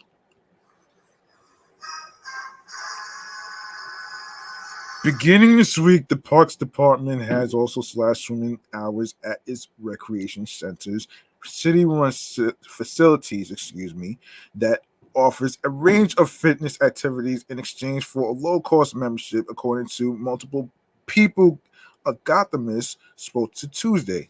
At the Chelsea Recreation Center, a sign greeted visitors, informing them that pools were closed until further notice. In Southeast Queens, the Roy Wilkins Center ended its morning lap session, according to an employee at the site. In Williamsburg, swimmers arrived on Monday night to find the pool's previous 8 p.m. closure had been moved up to 4 p.m. Ain't that some shit? Um, Honestly, kind of pissed, said Ian Donnelly, an East Williamsburg resident. It's the summer. The public pools aren't doing their lap swims, and to have the rec center cut their hours significantly just puts a lot of people out. It feels like the city gave up on it. In recent days, Mayor Eric Adams has framed the lifeguard shortage as a national problem outside of New York City's control, but he has also resisted calls to increase wages to or pay bonuses to returning lifeguards, something several other municipalities have done in order to attract new hires. um. Okay. Um. Wait. Even as this New York State increases starting pay for lifeguards up to $20 an hour, the first year pay for city lifeguards remains unchanged at $16 an hour, or $1 an hour more than minimum wage. Several lifeguards told Gothamists that the low pay rate has contributed to the ongoing shortage. A decade ago, city lifeguards started at $13.71 an hour, more than $6 above the minimum wage at the time. They are pinching pennies on every type of worker right now, and the salary and headcount, and we are all just hurting from it, said one city employee who asked to remain anonymous because they weren't authorized to speak to the press. This is the version of it where where you see the service impact immediately. Tuesday afternoon, Rosemary Martinez, accompanied by her three kids and two grandchildren, was waiting to enter the pool at McCarran Park. They arrived at 1 p.m., she said, and hadn't made it inside before the 1 hour break to clean the pool at 3 p.m. But she wasn't giving up on the first swim of the season. Where do you go with your children when your children have asthma, or they're not, or they're hot, or they suffer from heat rashes? Where do they cool them off if everything's at capacity? She said, it's a lot to stand here and then suffer the consequences of the city not paying the lifeguards. Um, okay. Um, all right. So, some spots for you to watch the fireworks, man. So I want to update you on that one right there. I didn't have time to look for musical performances and stuff like that, so this is like the least I could do. Um, all right, so um, okay, it's America's big day, and we're here for it. Head to one of Gotham's best beaches, grab your sunscreen and your sunnies, and prepare for some fun in the sun. After going on red, white, and blue treats and drinks, head out for the night to watch the Macy's 4th of July fireworks or sell around New York City. And the event starting with starting with number one, the Macy's 4th of July fireworks. Yes, ladies and gentlemen, we're pleased to announce that the Macy's 4th of July fireworks are back on Monday, July 4th, which is tomorrow at 9:25 p.m. Over 65,000 shells are launched off 5 different barges on the East River. The extravaganza lasts 25 minutes and features, according to Macy's itself, dozens of colors and shapes, creating dramatic effects a mile across the river from 1,000 feet in the air to the water's edge. This year, look out for whistling jellyfish, little snakes, a blinking smiling face, swimming chrysanthemums,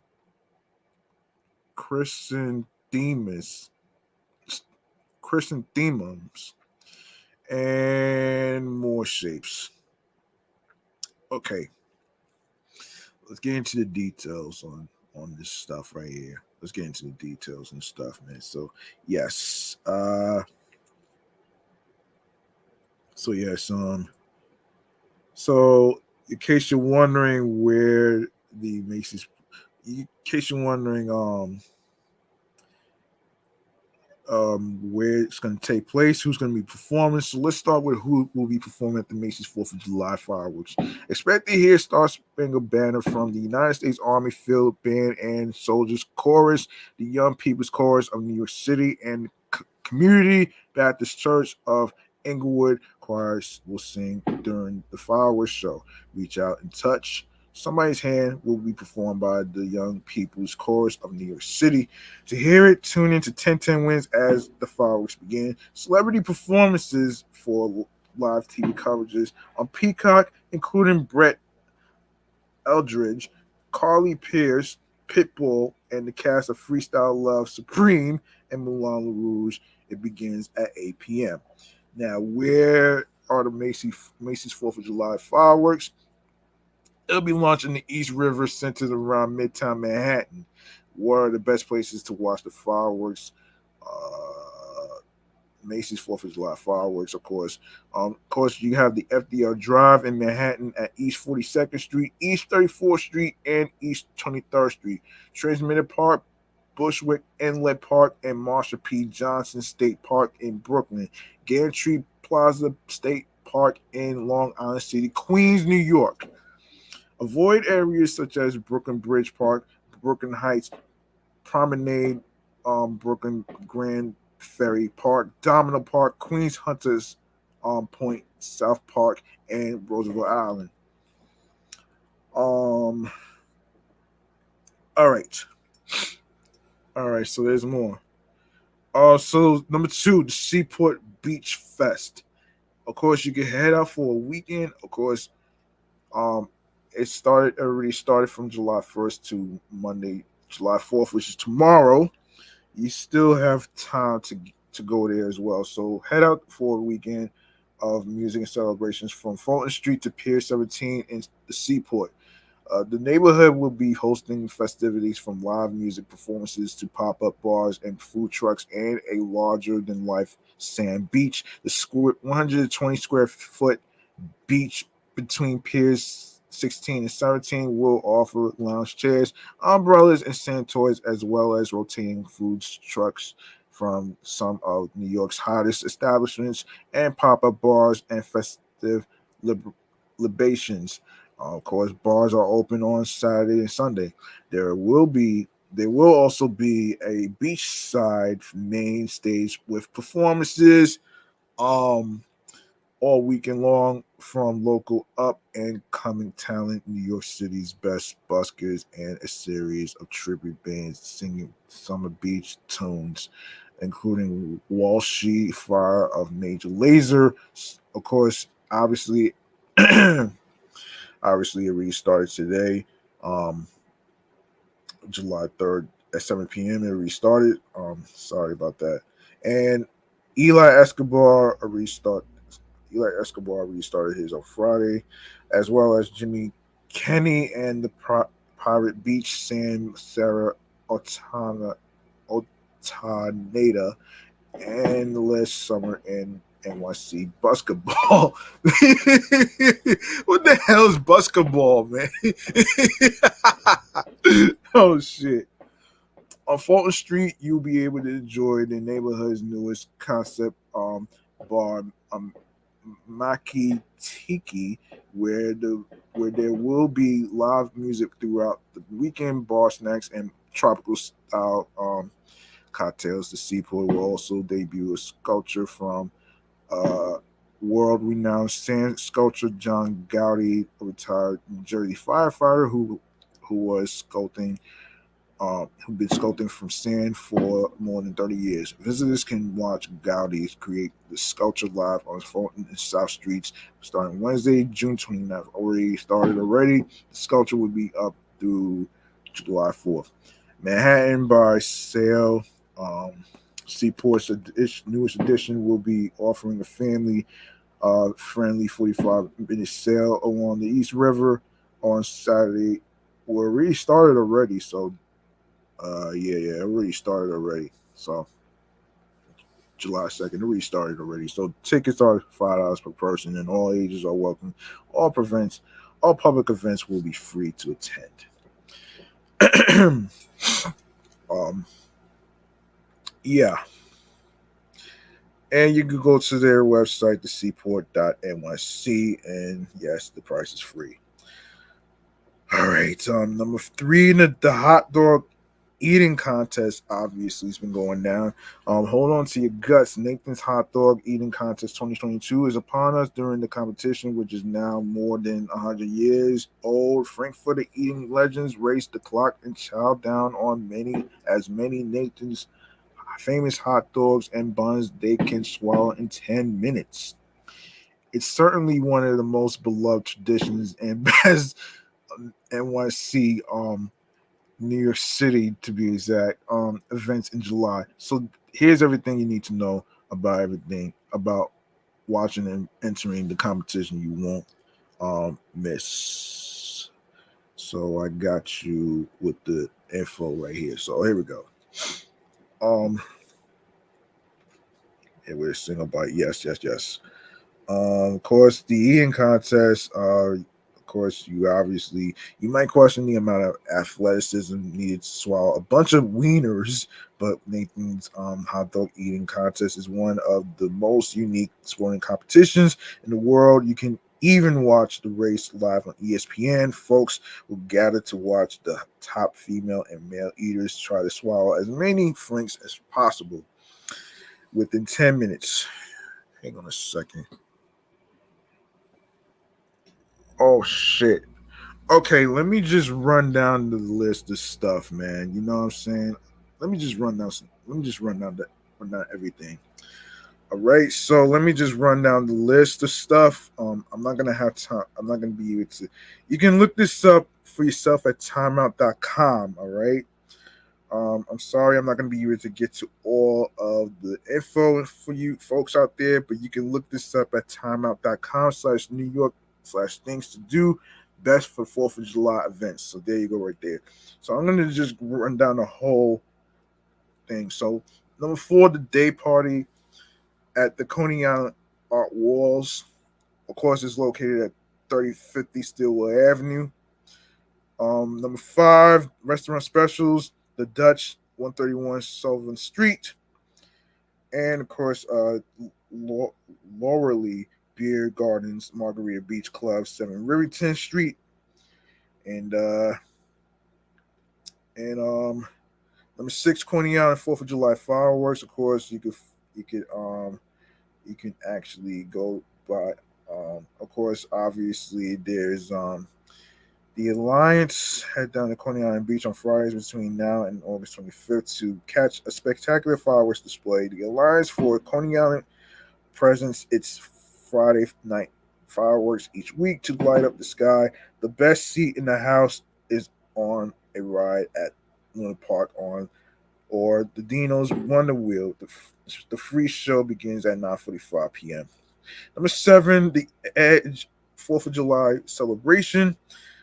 Obviously, you can, and this is going to be taking place in, yeah, let me just run down the names anyway, man. You can look up the information for yourself. Number 8, 4th of July weekend at Battingham. Number 9 is Manhattan's Sky High 4th of July. Number 10 is Rooftop at Exchange Place. All right.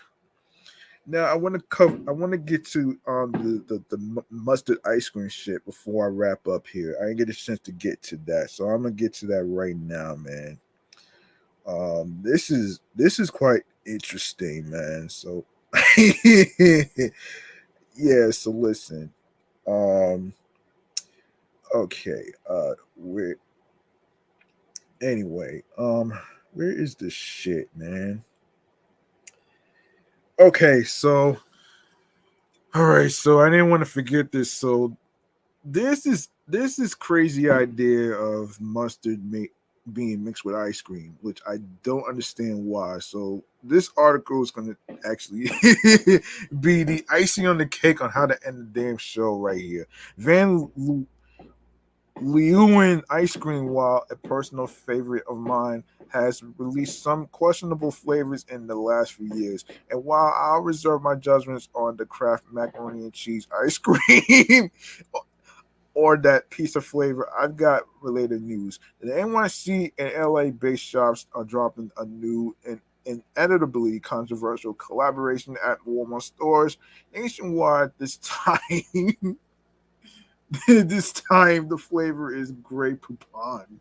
If you're unfamiliar, let me bring you up to speed. Grey Poupon is a Dijon mustard brand, which means Leeuwin, Leeuwin has crafted an ice cream flavor modeled after the popular condiment and naturally is brimming with salted pretzels, Grey Poupon elevates any meal to something worth savoring. So why not ice cream, especially French ice cream? Van Lee Yu Wen said in a statement.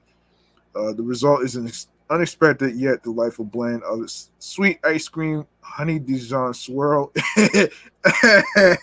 and salted pretzels. Oh my gosh. That's so fucking weird, man. That is so weird. I'm sorry, but that's so fucking weird to me. So the flavor is joining Walmart stores along with four other pints, campfire s'mores, summer peach crisp, honey cornbread with strawberry jam, and espresso fiordi latte chip.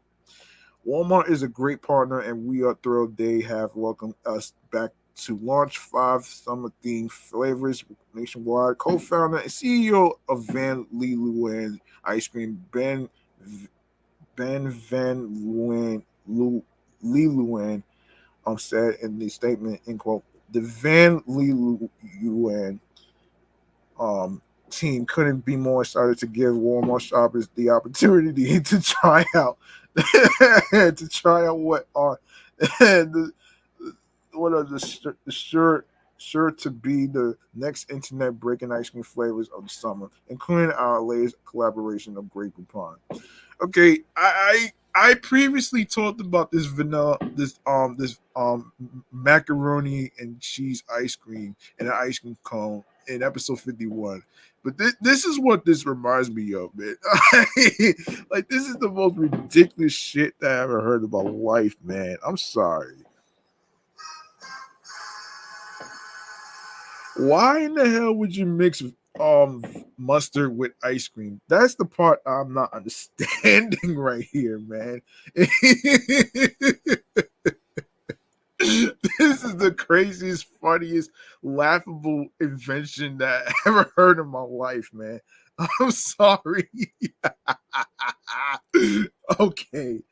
Um yeah, so and this is why I named this episode right here the colorful weirdest mustard ice cream. Okay.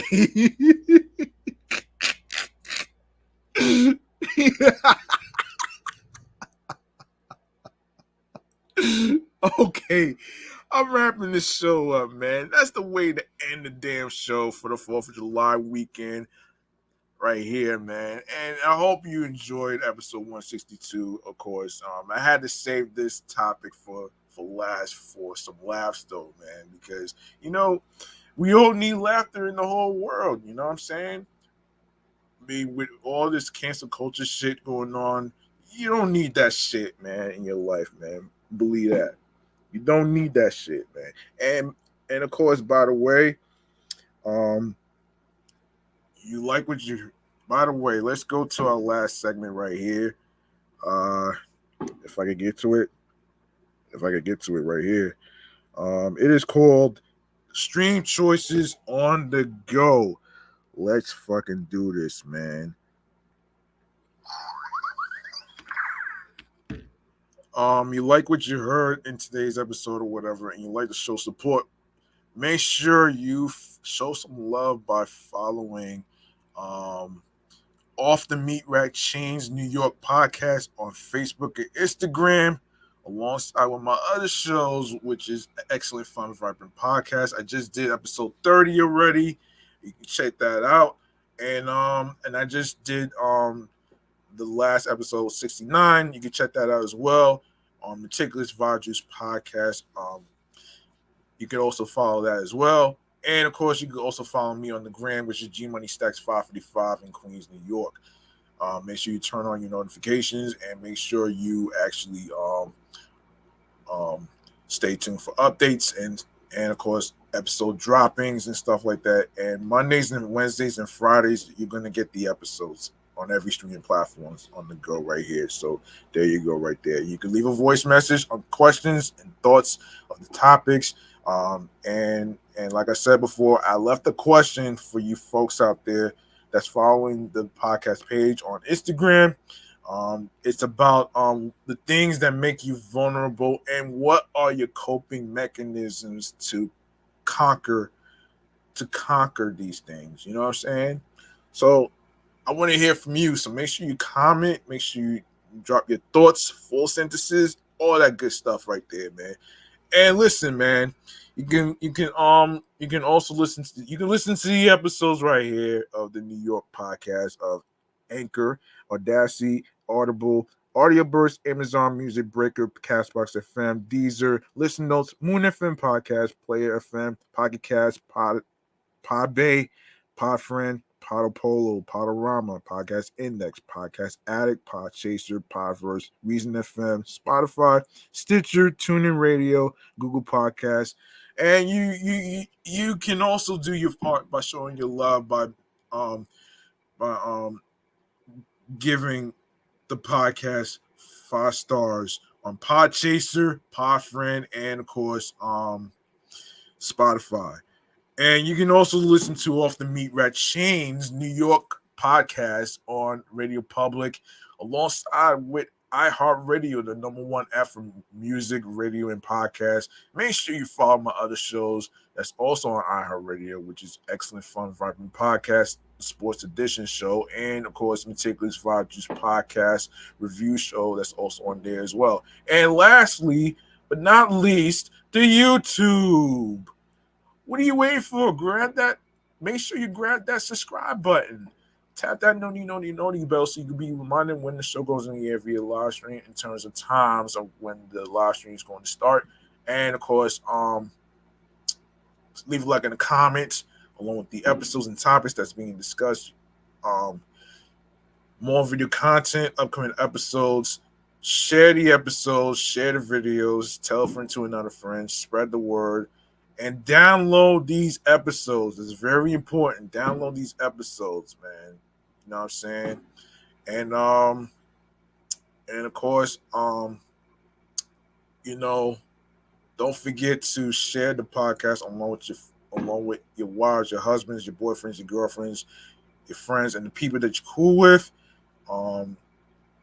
including the streaming platforms, with the link that says Linktree / G Money Stacks 555, which is also the name of this YouTube channel right here, G Money Stacks 555, where you can see all the New York episodes on there as well. So there you go, right there, man. And remember, the grind does not stop, man.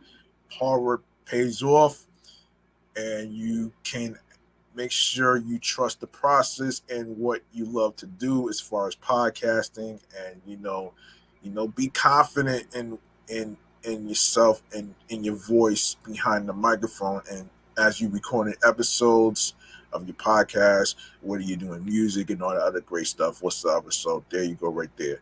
And don't let anybody stop you from accomplishing goals and dreams of what makes you happy mentally, physically, and spiritually. Okay. And that's gonna do it for me. G Money Stacks is clocking out. I'm off this shit. Make sure you folks out there be careful out there, especially if you're going to these various locations that I just mentioned. I had to rush because it's almost midnight. So you could go to Timeout. Let me get the website one more time so you folks don't forget. And I suggest you look for the directions. Look at the directions in the on Google and stuff like that. Your GPS, use your GPS and stuff. You know what I'm saying? And I'm going to actually get you the website where you can find the locations that I just mentioned just now. So the website that I just read the various locations to where you could find some good views of where you can find the fireworks and stuff like that is www.timeout.com/New York/things to do /best 4th of July events. All right. That's www.timeout.com/New York/things to do /best 4th of July events. All right. Write it down on a piece of paper, or you could text it to yourself on your phone, whatsoever, right? So I'm out of here. I'm off this shit. I'll see y'all next time. Enjoy the rest of your 4th of July weekend. And I'm going to be playing the, the fireworks sound effect one more time, man, so you guys get an idea on why I'm playing the fireworks theme, man. So hope you enjoy.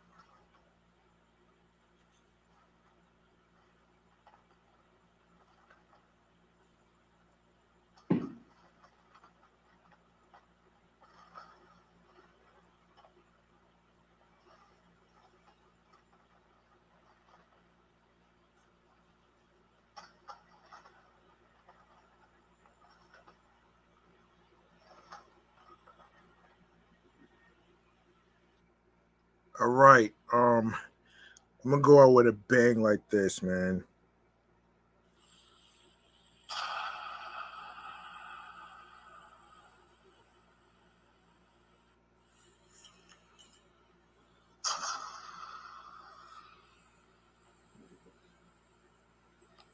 Okay. All right. I'm out of here, man. Peace and one love.